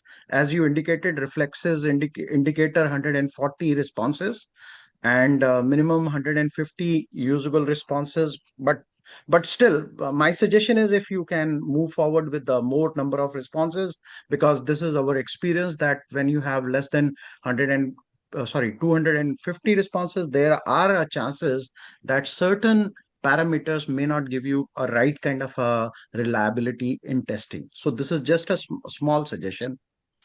For PLS SEM You also, can just note it down. Pardon? for PLS SEM also, right? Yes. Okay, And noted. Noted. this is just a Note, small and I suggestion. discussed with my supervisor. And Sure. okay, I have another point. When you are going for primary survey, uh, what is the reason that you are going forward with the qualitative analysis also? Quantitative we have already done. So if you are going forward with the quantitative nicely, what is the reason that you are going into qualitative aspect and try to gather information from experts and try to put it into en vivo? So two things. One is social enterprises are highly contextual because they are influenced by the community and the beneficiaries that they are serving. So, for example, in Indonesia, as I've shown here, there's a lot of contextual factor like the influence of Islamic values, which might impact the relationship, etc. So, one is contextual clarity. B, also in case some of these quantitative results where the let's say the strategic fit mechanisms seems to be equally strong, but the results of the social performance are very different. We would like to use qualitative data to try and understand why is there a contextual reason as to why these results are different for maybe the different for the same set of readings for the independent variables or the mediating variable. Okay. Uh, but in this case, if you are saying total number of it means the universe is limited, you can also go for only qualitative and combination of case study, because case study you can develop and similar kind of information you can get. This is just a comment. So you can talk to your supervisor, you can discuss these 2-3 suggestions which I have given. One is number of responses in terms of getting right kind of analysis. Second point is I talked about why you need primary and qualitative, which you defended it, but my suggestion is still here you can also go with only qualitative and you can mix it with the case studies if you want. So these are the things which I want to just highlight. Rest is all good, fantastic, and best of luck. Thank you so much for your input. I will definitely discuss this with my supervisor and make the Thank you. modifications accordingly. Thank you Yeah, for your thank Thank you, Dr. Rajneesh, for that valuable input. I'm sure Sukanto will discuss and review back his paper together with his supervisor. May I ask if there's any other questions for Sukanto? Any other feedback or comments? Anyone? Okay, so there is none. So I wish you all the best. Sukanto, very well delivered and very well done. So with that, please Thank you, Dr. allow Jain. me to call upon Takeshi Koyama. Get ready with your Yes. very well. You have found the background. Thank you so much for that. Takashi is ready for his Viva, we'll say. Congratulations to you for coming this far of your research journey, Takashi. And so, because he's doing his Viva, so this symposium will give him 25 minutes to do a presentation. Takashi, would you please put this in presentation mode, and then I will hand over the session to you for your presentation. Presentation mode.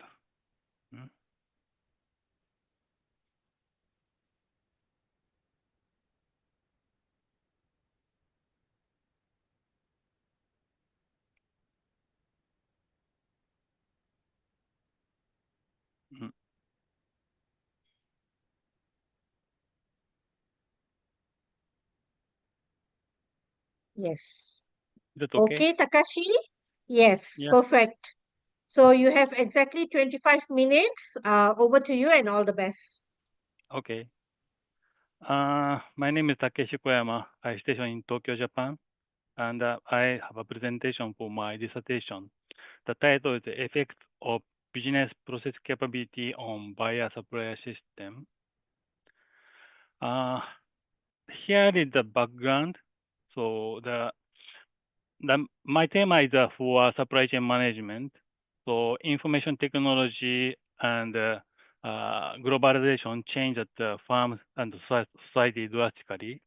So although that the network and the virtual society is increased, but the logistics and supply chain increase nowadays.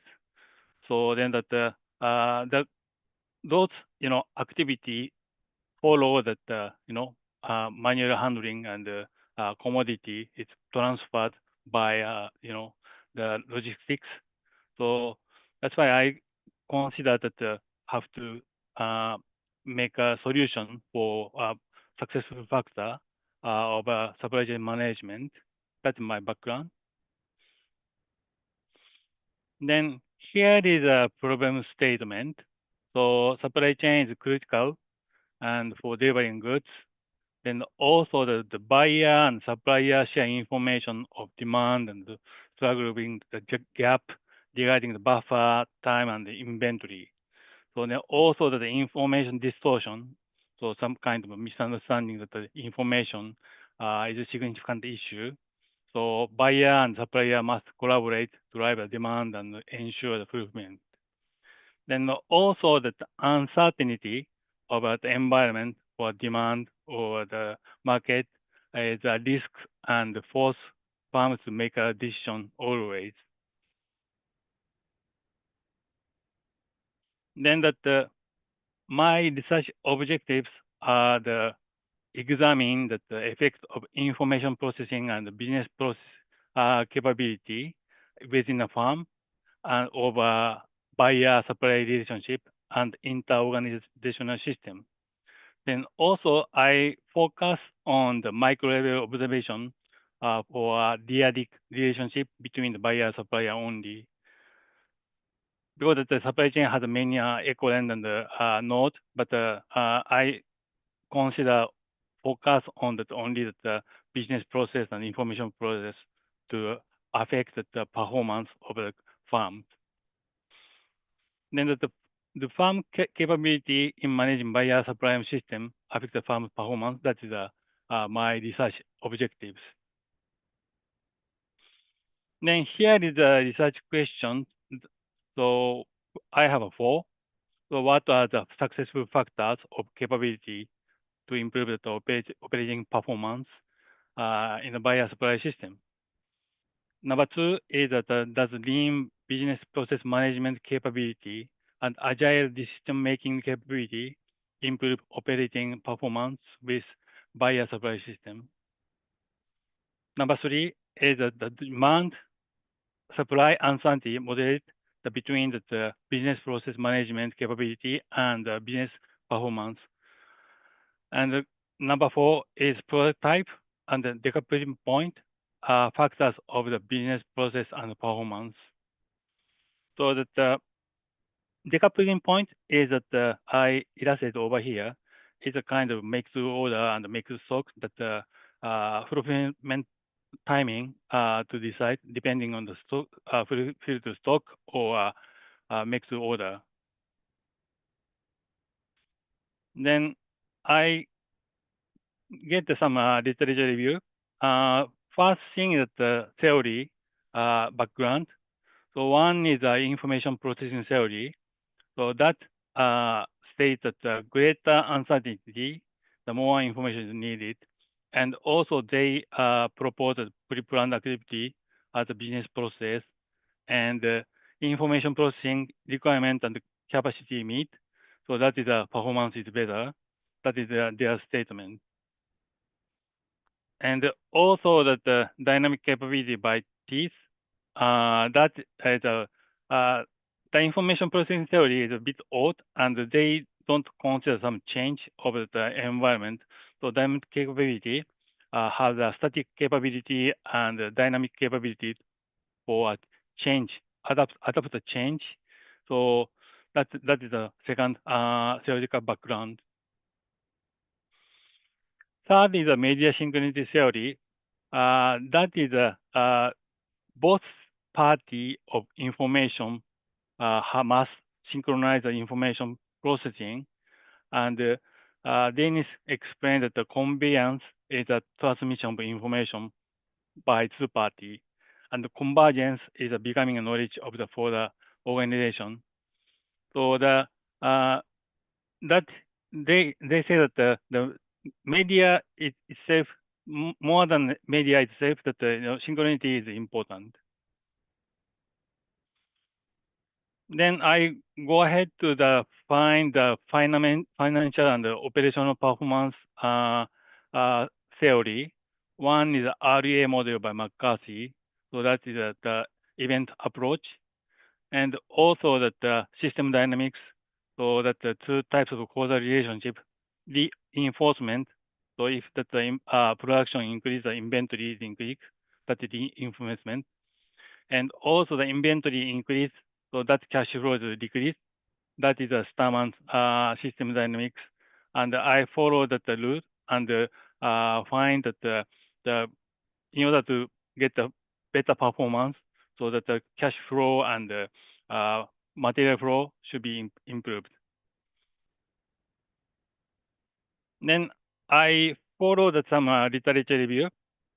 What is the effective for supply chain performance and operation performance? The many documents state about the supply chain collaboration. So collaboration is work together and integrated operation, included information sharing about planning, process, and control performance. The popular case is that like Walmart, the CPFR, collaborative planning, forecasting, and replenishment, and Toyota and production system, JIT. Then that some other literature, many literatures follow about integration. Integration is a process integration to better physical flow and information. So there are many these kind of integration literature. Then the supply chain governance and relationship. So that is a important idea, that the governance of that relationship to the other party and make efficient, operation. That is found in our literature review. Then also that I found that some literature, so environmental uncertainty, so that is affect the firm's performance, and also the transactional uncertainty of demand, so that if that demand information is wrong or uncertain, so that is a negative impact on that relationship of that buyer and supplier relationship.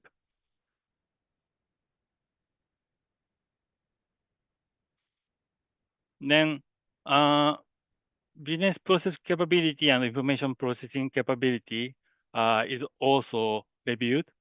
The both lean and agile operation model have a positive effect on winning order, or dynamic capability.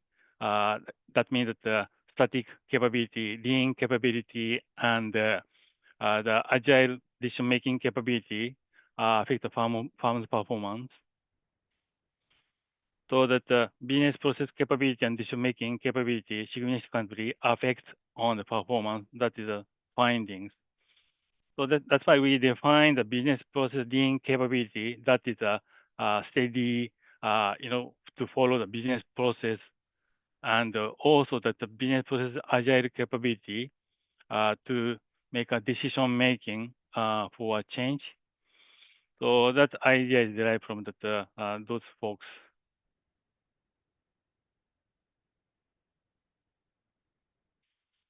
Then another thing is that the customer order decoupling point in the research question.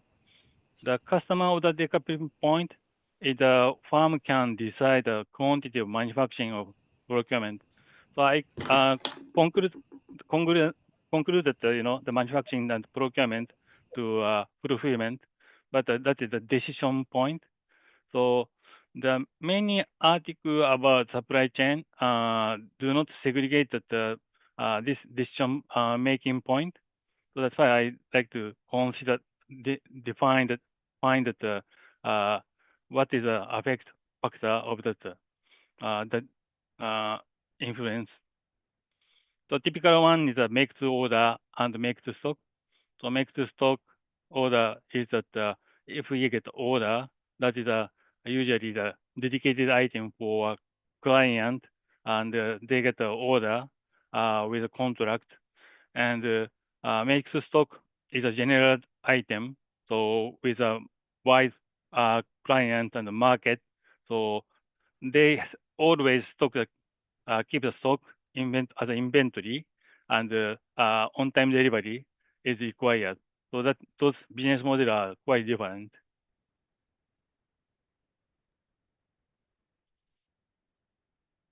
Then the information processing capability is more elaborated with other literature.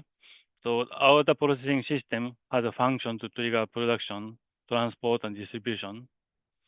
Then the order information is shifting to some technical methodology, but the old one is still widely used. Then there are two types of information processing. One is fulfill demand, so like a purchase order to fulfill the demand from client. Another is detecting the environment change, so that is the decision making for analysis. So the another idea is that the information processing capability to analyze more information with a digital tool. So those kind of, the lean information processing and the analysis capability with the decision making are my subject of the study. Then I make some conceptual framework and the construct like this. So first two are the information processing capability. One is a lean information processing capability. It's a steady lean capability to accept the order and the share in the inside of company and with a client. Then second one is the data analysis capability, the demand information and the other internal external information for analysis. That is another capability. Then second group is a 3 and 4. That the business process lean capability. It's a standardized operation the capability to execute the standardized process. And business process agile capability is agility for decision making and changing environment when uncertainty or change in the market occurs. So those are the group of the business process capability. Then I set the operation performance. It's like an inventory or on-time delivery or reduction of delivery or those kind of operation performance. And financial performance also measured. Then I put the demand uncertainty that several studies have reported that the demand uncertainty affects the firm performance. That's why I try to find that direct effects and also moderating effect. Therefore, I make a hypothesis. So 1A is a lean information processing capability impact on operation performance or not. And data analysis capability impact operation performance or not. And 2A is a business process lean capability significantly impacts operational performance. Business process agile capability significantly impact operational performance. Then also the lean information processing capability significantly impact business process lean capability. Then that the lean information processing capability significantly impacts business process agile capability. Then data analysis capability significantly impacts business processing capability and the process agile capability. That is 3C and D. Then 4A, 4B Sorry, is for, Takashi. yes, Takashi, you only have another 10 more minutes. So if you yeah, don't have to read everything on the slide, if you could okay, just move on to your other important chapter for this session. okay, Thank you. okay, I'll do that. Okay, then the hypothesis basically I elaborated the information processing and the business process capability and the business operation performance and also the demand uncertainty and the relationship. Then research methodology is the quantitative analysis of the 5-point Likert scale, and collected primary data are analyzed with a PLM SEM with Smart PLS. Then online survey was collected with 500 samples. So actually the 10 times rule is about 70 sample is required, but we get 500 sample randomly. Then the criteria is like this: the manufacturer or and the number of employees more than 50. Then I selected only B2B client because the B2C doesn't have information like a purchase order. So the respondent are full-time employee and C-level or manager or those staff level. Then this is a model of research, and I explained that the result with a more clear picture later on. Then I defined that the constructs, 7 contracts. So the first 4 is formative. That follow that Hayes, recommendation that the causal relationship or not, and that is a construct and the indicators of that each construct and indicator.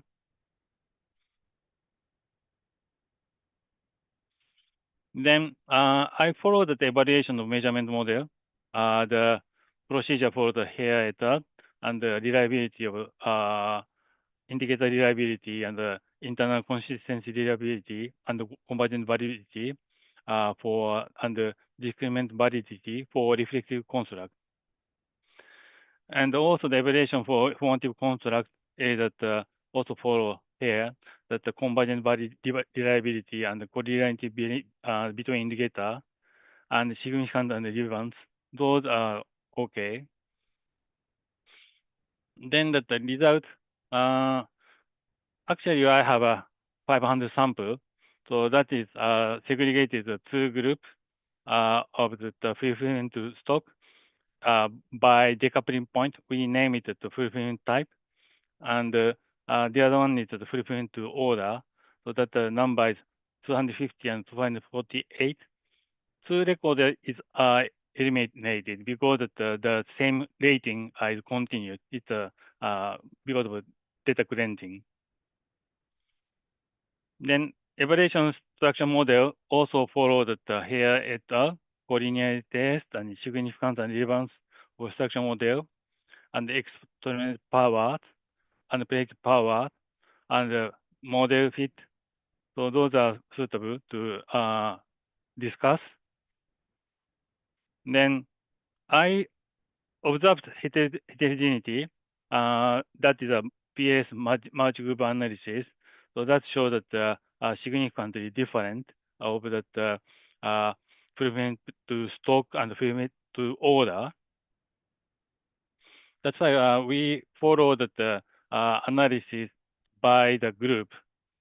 So the result of the fulfillment to order that also follow that evaluation of the model to follow the here et al.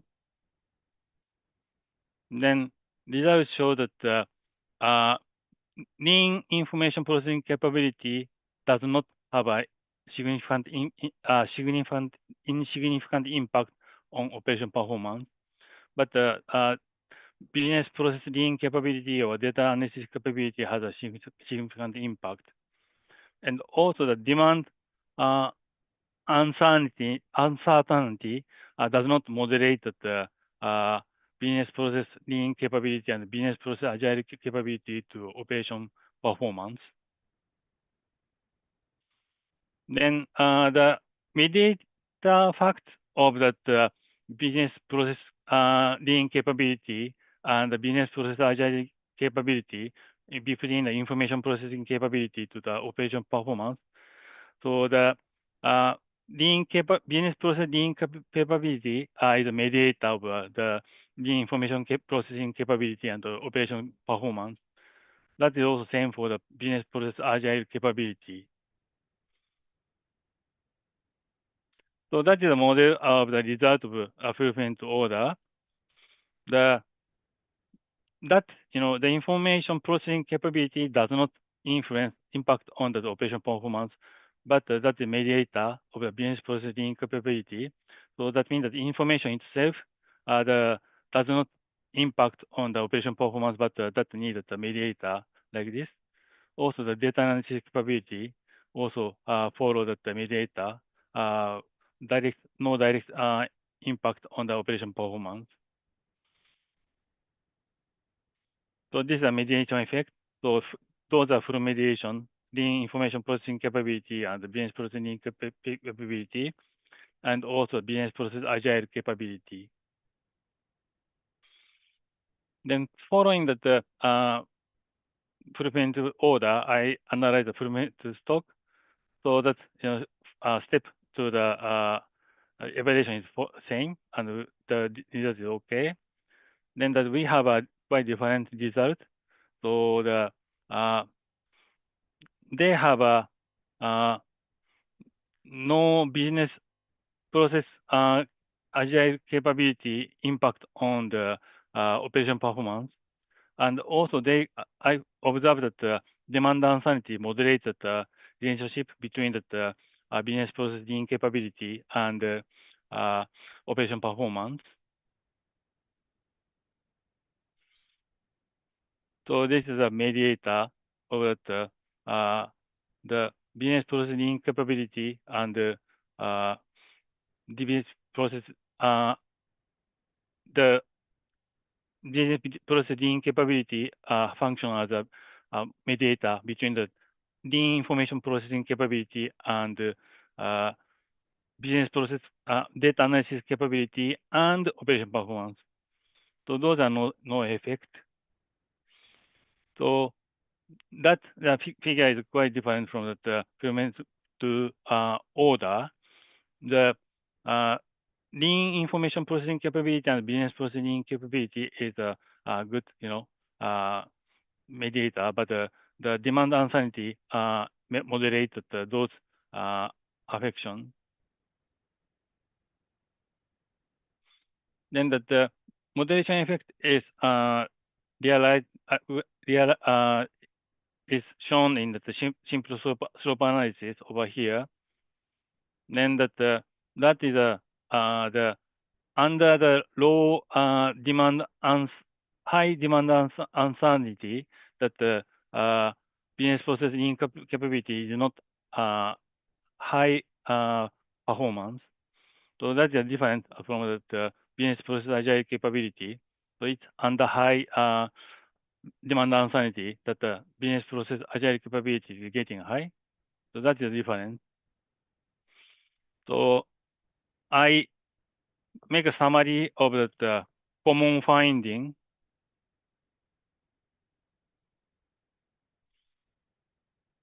So the lean information processing capability has a no significant effect. Then that the business processing capability significantly affect the operation performance. That's for both the fulfillment types.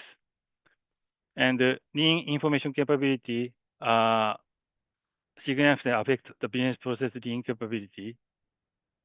So business processing capability is a full mediator of business between the information processing capability of operation performance.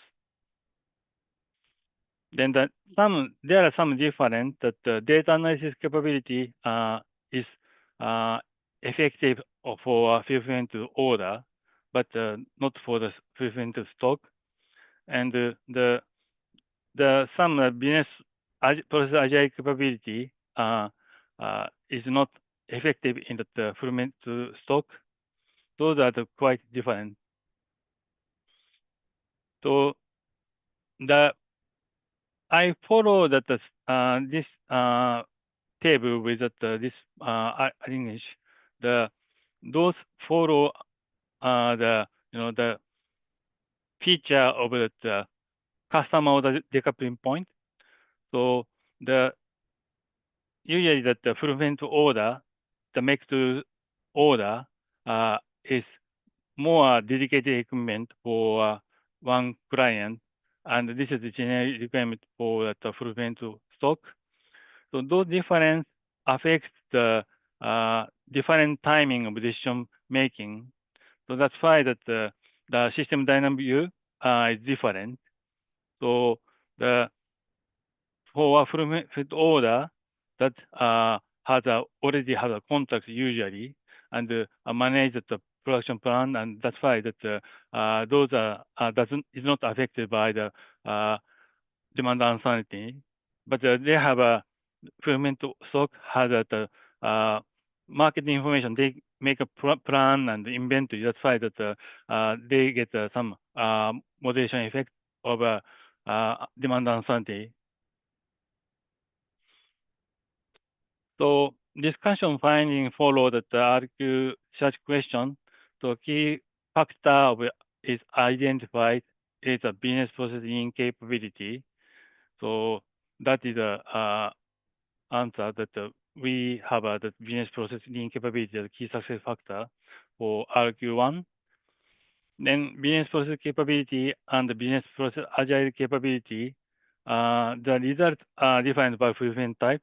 So I can't, say that that is a effective factor for both types. Then that the moderation effect of demand uncertainty by fulfillment types. So the moderation effect is anticipated, but that is observed in only the fulfillment type to stock, and that is the reason is follow that simple slope analysis.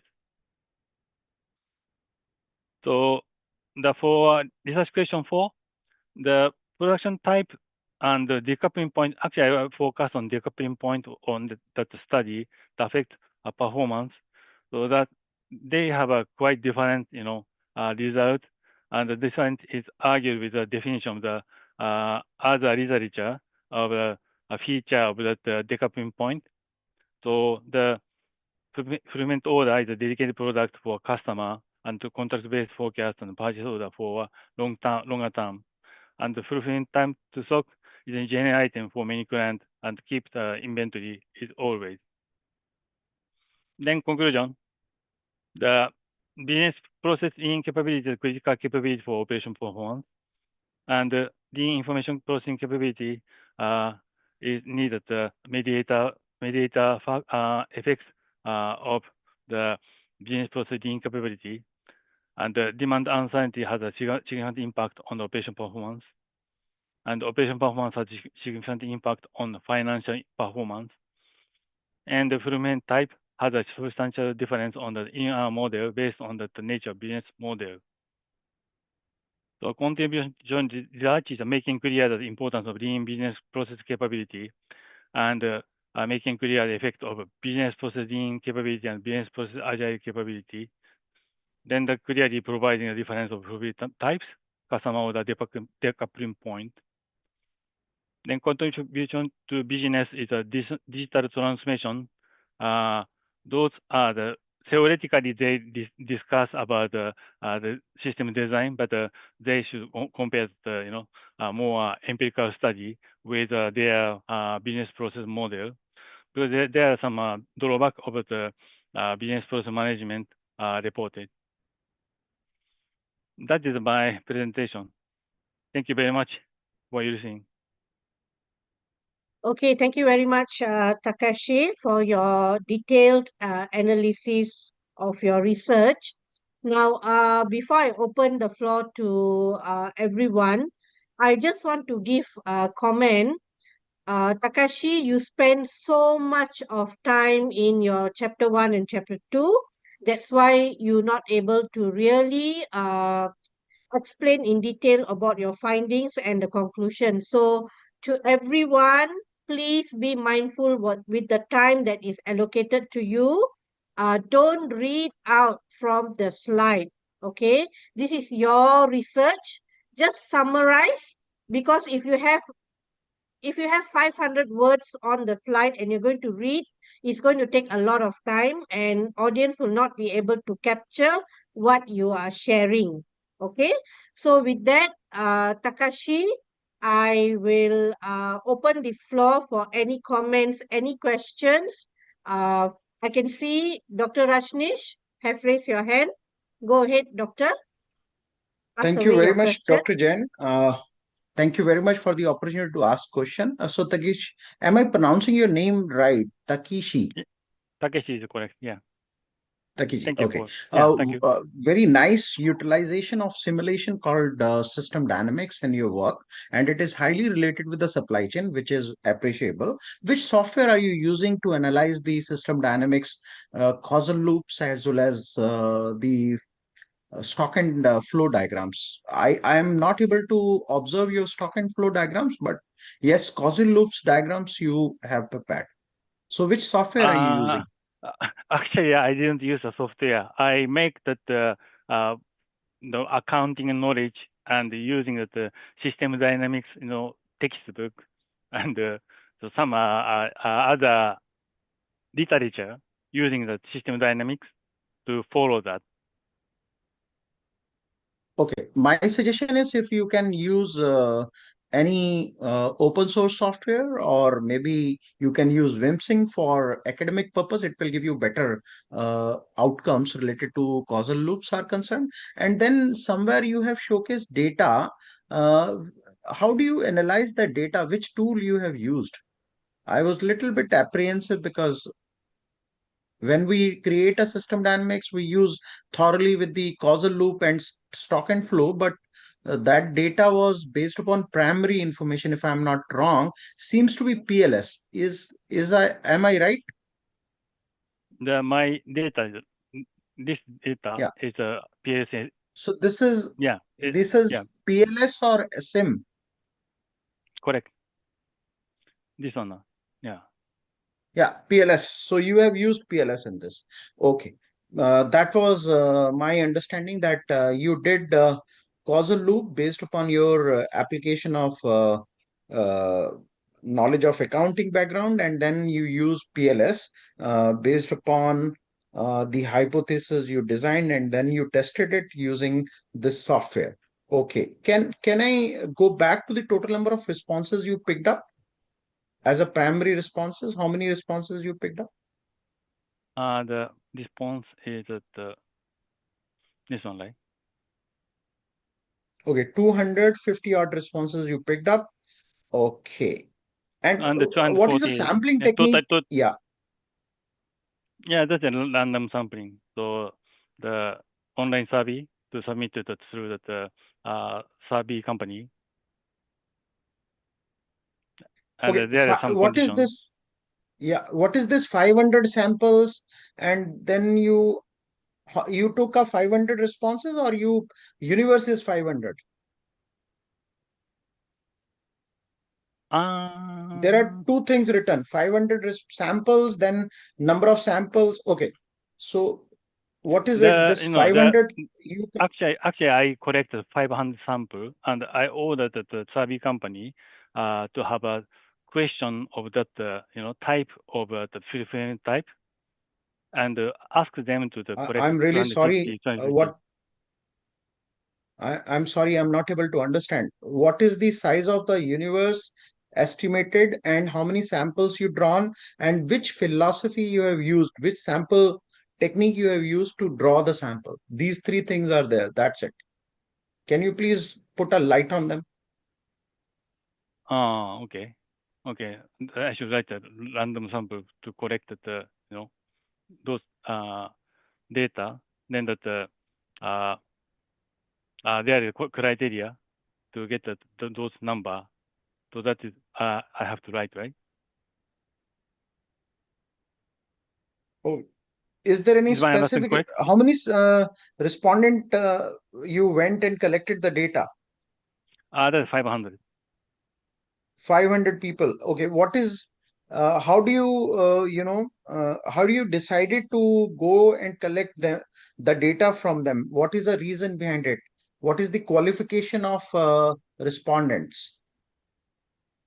Qualification respondent that we have some criteria of the manufacturer and or B2B and the size of the company. I think that I put this kind of criteria. The capital is bigger, this more than 10 million Japanese yen, and also that the number of the employees more than 50, and also that the nature of business is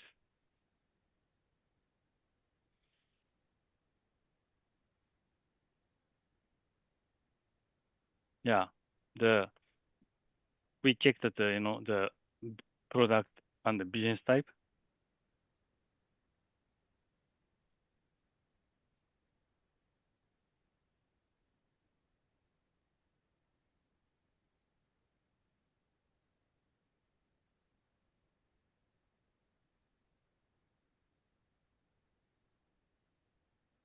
Then that the question online survey has a first question is if that is B2B or B2C, and only select B2B.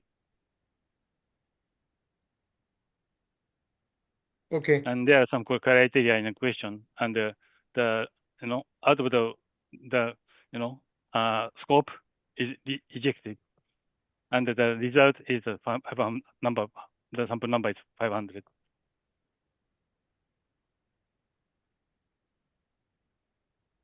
Okay, fine. Is that okay? Yeah, okay.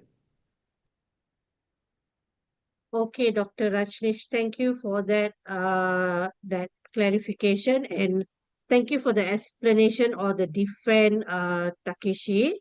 Is there anyone else who would like to give any feedback or any question?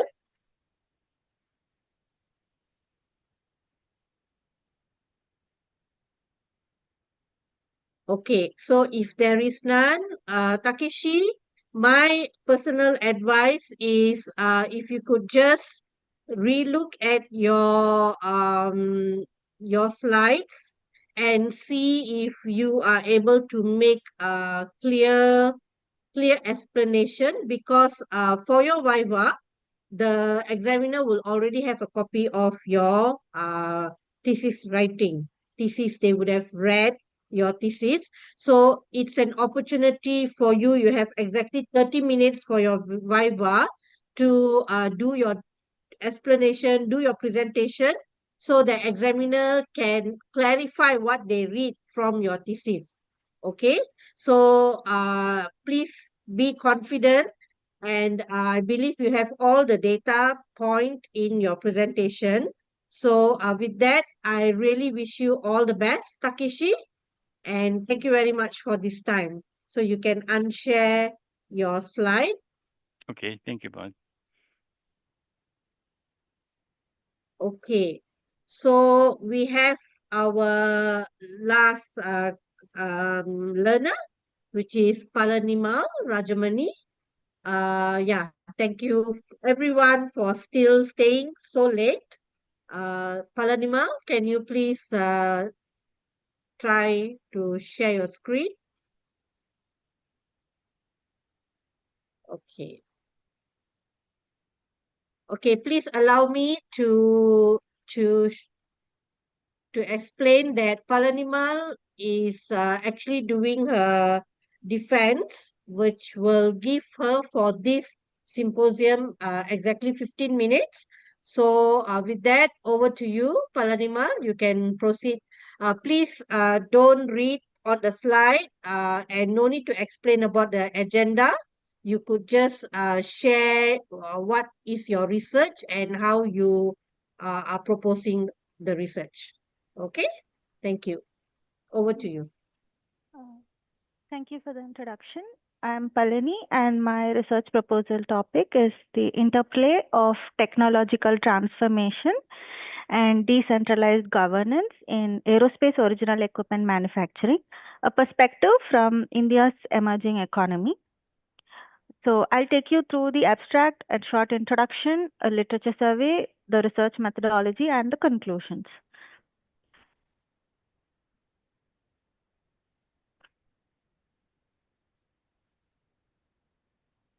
So going to the abstract in a graphical pictorial template, there is a rising, growing global air traffic because of the massive rise in this air travel. For the past 2 decades, we have a continuous increase in demand for the aircrafts from major airlines across the globe. So having said that, there is a global need for meeting this structural manufacturing and assembly of aircrafts. So we have to apprehend that there is a global decentralization mechanism that ensures that the work is being distributed or offsetted by outsourcing some of the major aerostructures work to newly emerging markets across the globe. So there are a lot of enablers and barriers to this kind of undertaking this kind of work because of the technological growth requirements and the way the adoption of best practices have to be done by these emerging markets. So the particular this research will focus mainly on the Indian aerospace sector and its growth path by performing a qualitative research and a 2-round Delphi technique, and followed by a thematic analysis in vivo. And therein will be able to deliver some value addition to the stakeholders by giving some actionable recommendations and also some extension of future work related to the emerging markets. So quickly taking to the introduction, there is a rising air travel demand in Asia and Middle East specifically.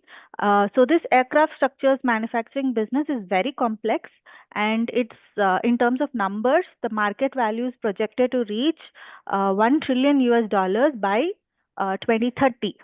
So the current challenges that the global aircraft manufacturers, that is the OEMs, face is number one, supply chain disruption. Number two is higher lead time of getting the material, raw material parts as such. And then there is a very high cost of technical skill involved. Fourth is very tight timelines to meet the product deadline. Number 5 is their aircraft, so the quality has to be uncompromisable. And last but not least, the kind of projects that are given are very critical but low volume production. So already there are solutions in place. However, they are all related to terms like globalization, outsourcing, and supply chain requirements. But the globalization needs are always coming with a limited scope. And this kind of work can be undertaken to emerging market countries by means of offset contracts or joint venture setups and technology transfer programs. So the problem statement here is, because there is no validated framework guide that synthesizes in the global strategies that are adopted by global OEMs into small chunks of localized scalable models through a strategic decentralization, and the awareness of using a best practice by new technology offset mechanisms for a sustainable technological transformation.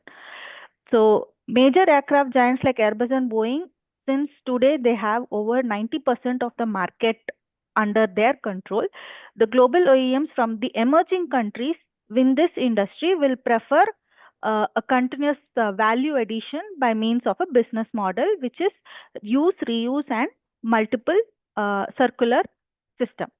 So the limitation here is this research is only limited to Indian emerging market, but however, the future scope can include horizontal development and comparative study across the other newly emerging markets as well. The objectives here are fivefold. Number one is to understand the decentralization strategy of these OEMs. Two is to analyze some offset industrial policies that drive the technological capability, especially in India. Number three is to identify and understand and summarize the key enablers that helps the Indian technological growth. Number four is to identify methods and best practices adopted, therein documenting it in the form of a balanced scorecard. Number five is to develop a practitioner-oriented supply chain aerospace performance index so that it can be a ready use reference to the stakeholders. So from these five objectives, there are five research questions that have been mapped. One is why these aircraft OEMs are decentralizing their supply chain. What is making them to restructure their production network? Number two, governance mechanisms that led to decentralization. Number three is how India is transitioning from a normal build-to-print supplier to a complex aircraft assembler. Number four is the types of advanced technologies that are needed. Number five is, will India be able to transform into a major hub for the aerospace production? So my literature survey has been collated into five themes. One is globalization, second is supply chain risks, third is partnering benefits or offsets, which will help us to use newer technologies. Number four is more foreign direct investment opportunities. And number five is the business continuity strategy partnership. So if we look at the synthesis of these gaps, they'll be categorized into four: methodology, strategy, outsourcing, and investment. So coming to the methodology, they are all related to guiding new supply chain vendors into the market across the tiered supply chain and help them to successfully deploy the methods. Strategy is related to demand forecasting, more of OEM legacy learnings being passed on to the newly emerging markets and their supply chain. Third is outsourcing by means of understanding the fragmented supply chain and helping them to overcome the hidden factors associated with the outsourcing contracts. Number four is the investment related, especially from the foreign development, especially from the FDIs, where they have to invest in the country in which the aircrafts are made. The conceptual framework involves value adding so that new vendors can pitch for a globalization leverage. There are two theories which are associated and helps in understanding the business. One is resource-based view, where I can understand the suppliers in India, how they can have a competitive advantage and help them to meet the global demand. Number two theory is the value chain, global value chain theory, where we can find the influencing factors like skill, cost, production cost, supply chain, domestically available supply chain, and policies by the government and the buyer. Then what kind of technologies can be adopted, what kind of area, investment, infrastructure, and so on. So there are two independent variables. One is on the technical, as I said, on the left, it's also on the right, and then skill related and domestic supply chain availability. So the moderator here will be more of potential government policies where it is highly dependent upon the decisions made by the two countries involved in this contracts. So the hypothesis is fourfold. One is economy. So by decentralizing outsourcing, the operational expenditure will decrease. The second hypothesis is competency. When we use skilled and touch labor in a country that is emerging economically, that will help build technological capability in those countries. Hypothesis three is the policy. A lot of investment opportunities will come into place by means of defense offset policies. Number four is risk factor. By de-risking the supply chain and giving the awareness to the new entrants, there can be more technological transformation. So my research methodology is a qualitative approach by selecting niche experts in this industry, using my network and targeting the Indian aerospace sector during the calendar year 2005 to 2025. And the analysis, the research is being conducted only in the production centers in India and focusing on the aerostructures domain. Coming to data collection and analysis, this is a two-stage Delphi. Why two-stage? Because the factors are subjective and they are multifaceted, being on the four factors: economy, skill, policy, and risk. The stage 1 of Delphi will explore the findings. Stage 2 will distill and filter out the noise in the system and come to a conclusion in a very effective manner. The subject matter experts that I'll be choosing will be over 25 plus experts who are experienced in this business. And the other source of information on data is the Scopus academic journals and market survey reports. The analysis will be done by taking this information, interview information, and transcribing them in NVivo software, and adopting a thematic coding by seeing the recurring themes and the operational hurdles, track patterns, and also find outliers and exceptions.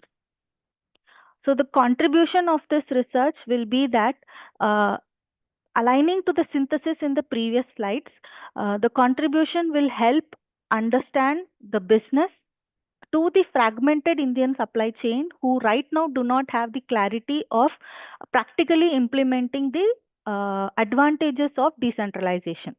And by means of not knowing which technology is in need, the roadmap for the supply chain ecosystem development is a hurdle, and this contract and this research will help in understanding and contributing that information to these vendors.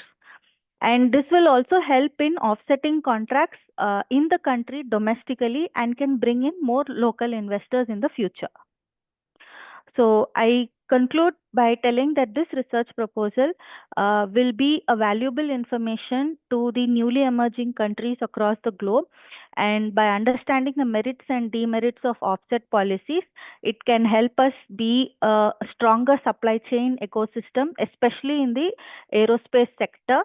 And this research work will also summarize some of the best practices that these countries have adopted over the past 2 decades and align all the information in terms of investment, skill, infrastructure, metrics, technology, procurement, inventory, and timelines into useful, trackable information and be in the form of a practitioner guide for the Indian supply chain to ensure that we have a business continuity over the next many years to come.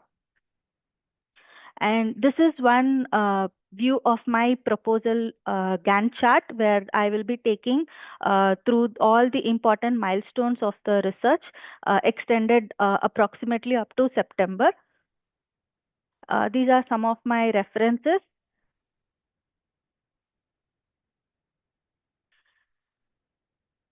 I'm open now to questions and any feedback as well.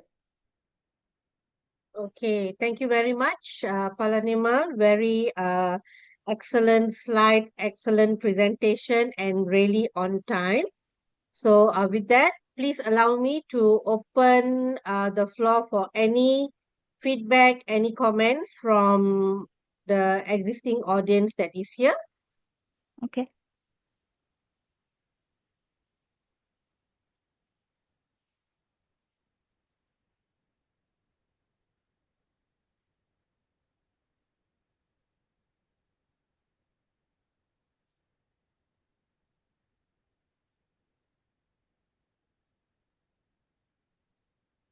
I guess everyone's tired.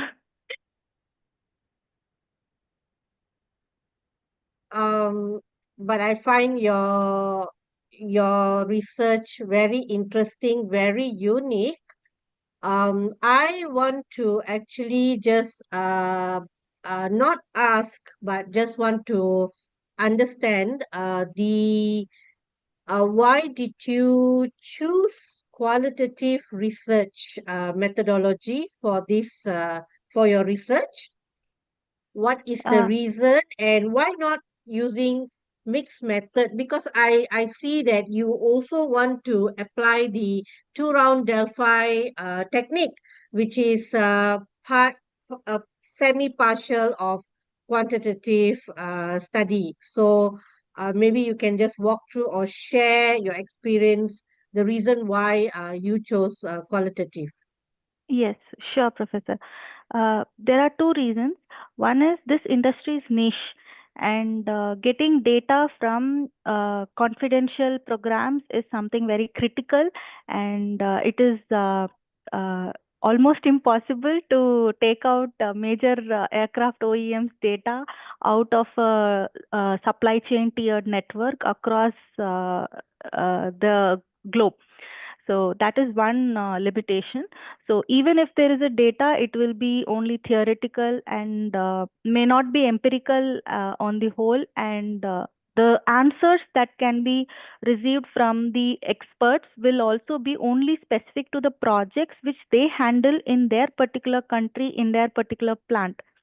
So the information will be holistically limited to their knowledge of which aircraft they are building or which aircraft part they are building. So it's difficult to collate different experts working on different aircrafts as such. The second reason is uh, the qualitative study is, as I said, it's subjective, and more of the supply chain hurdles in this particular segment will reveal only when the questions are put forth in the form of a two-stage Delphi method. So everybody knows the technical strategy aspects, but the awareness that has to be given in the form of uh, strategy and steps in order to develop a structured framework is something that is not available. So that needs a roadmap kind of system, which is only going to be contextual. That is the reason why I have particularly chosen a qualitative study.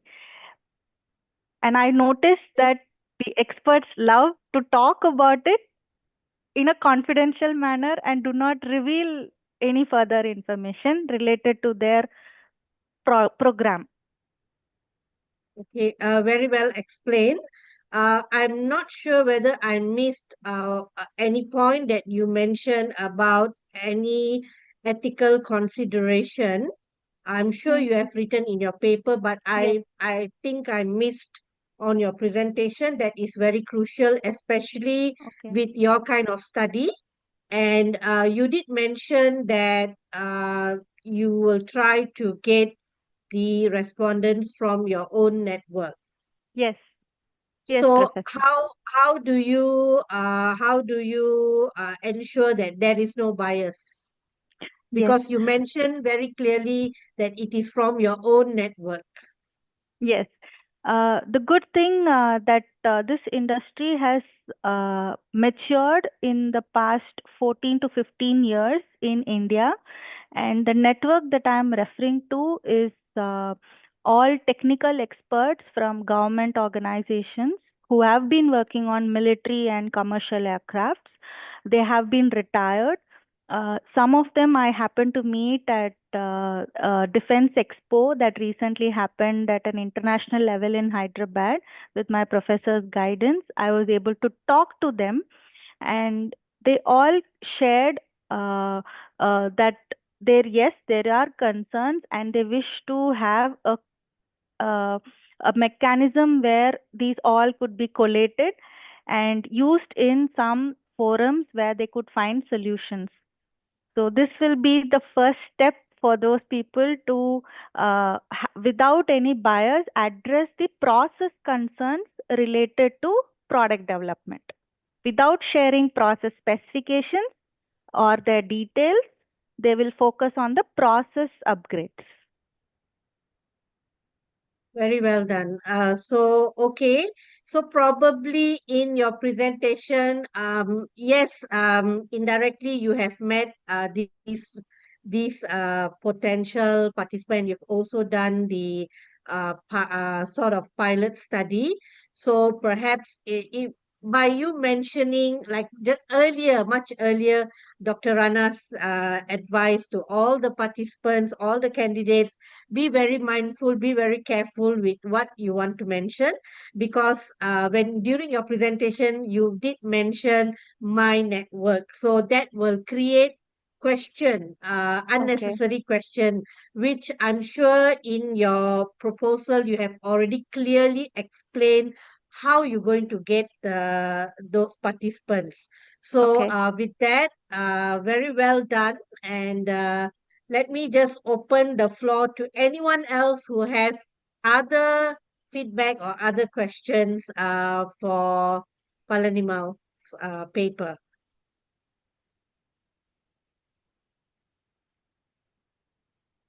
Nobody have any question? All okay? Uh, Dr. Chen, I have Yes. it's not a I question, was just a waiting for clarification. you to ask a question, Raghu. Okay, yeah, sure. I didn't find it. I'm actually struggling with this Zoom.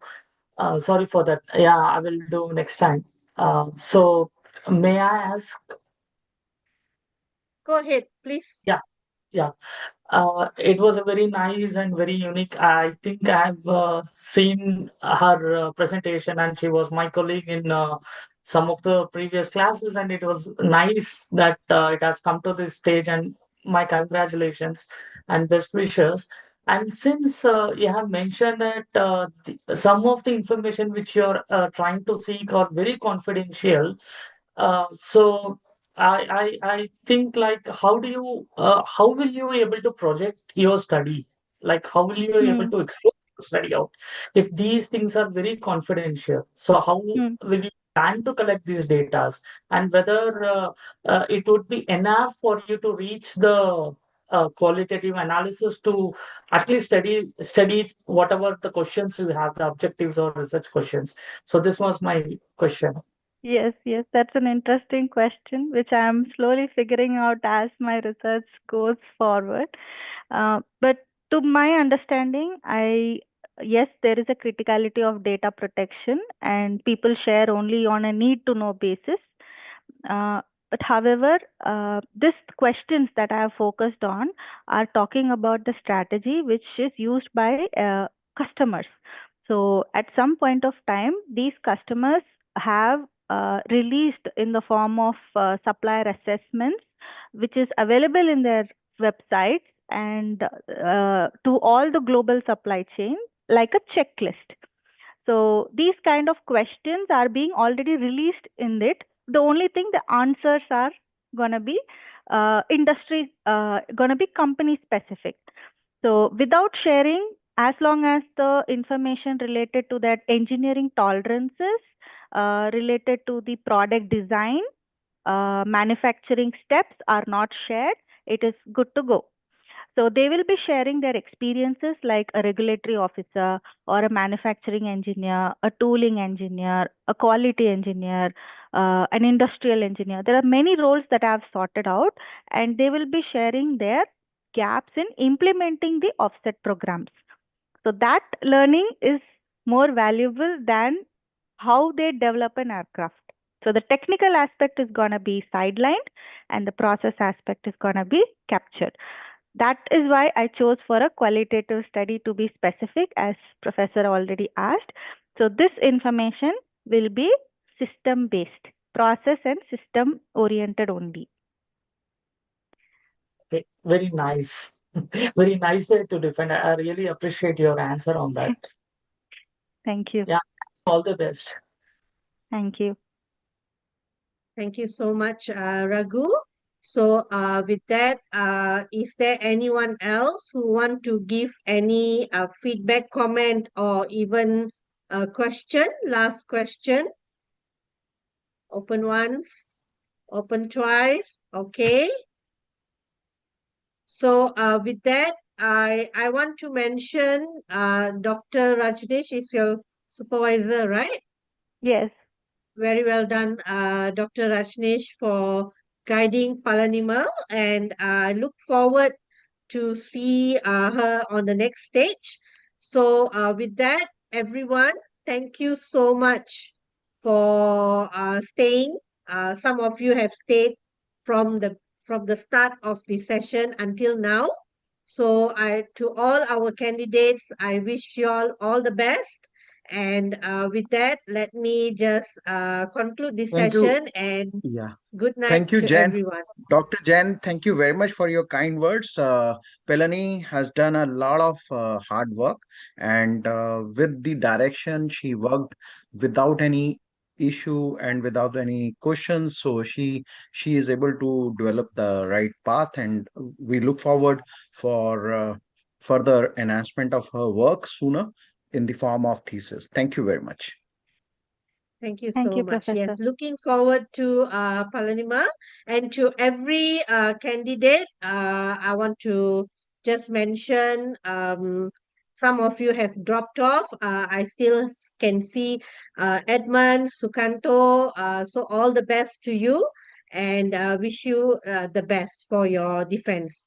And let me sign off and say good night to everyone. Thank you. Bye, Edmund.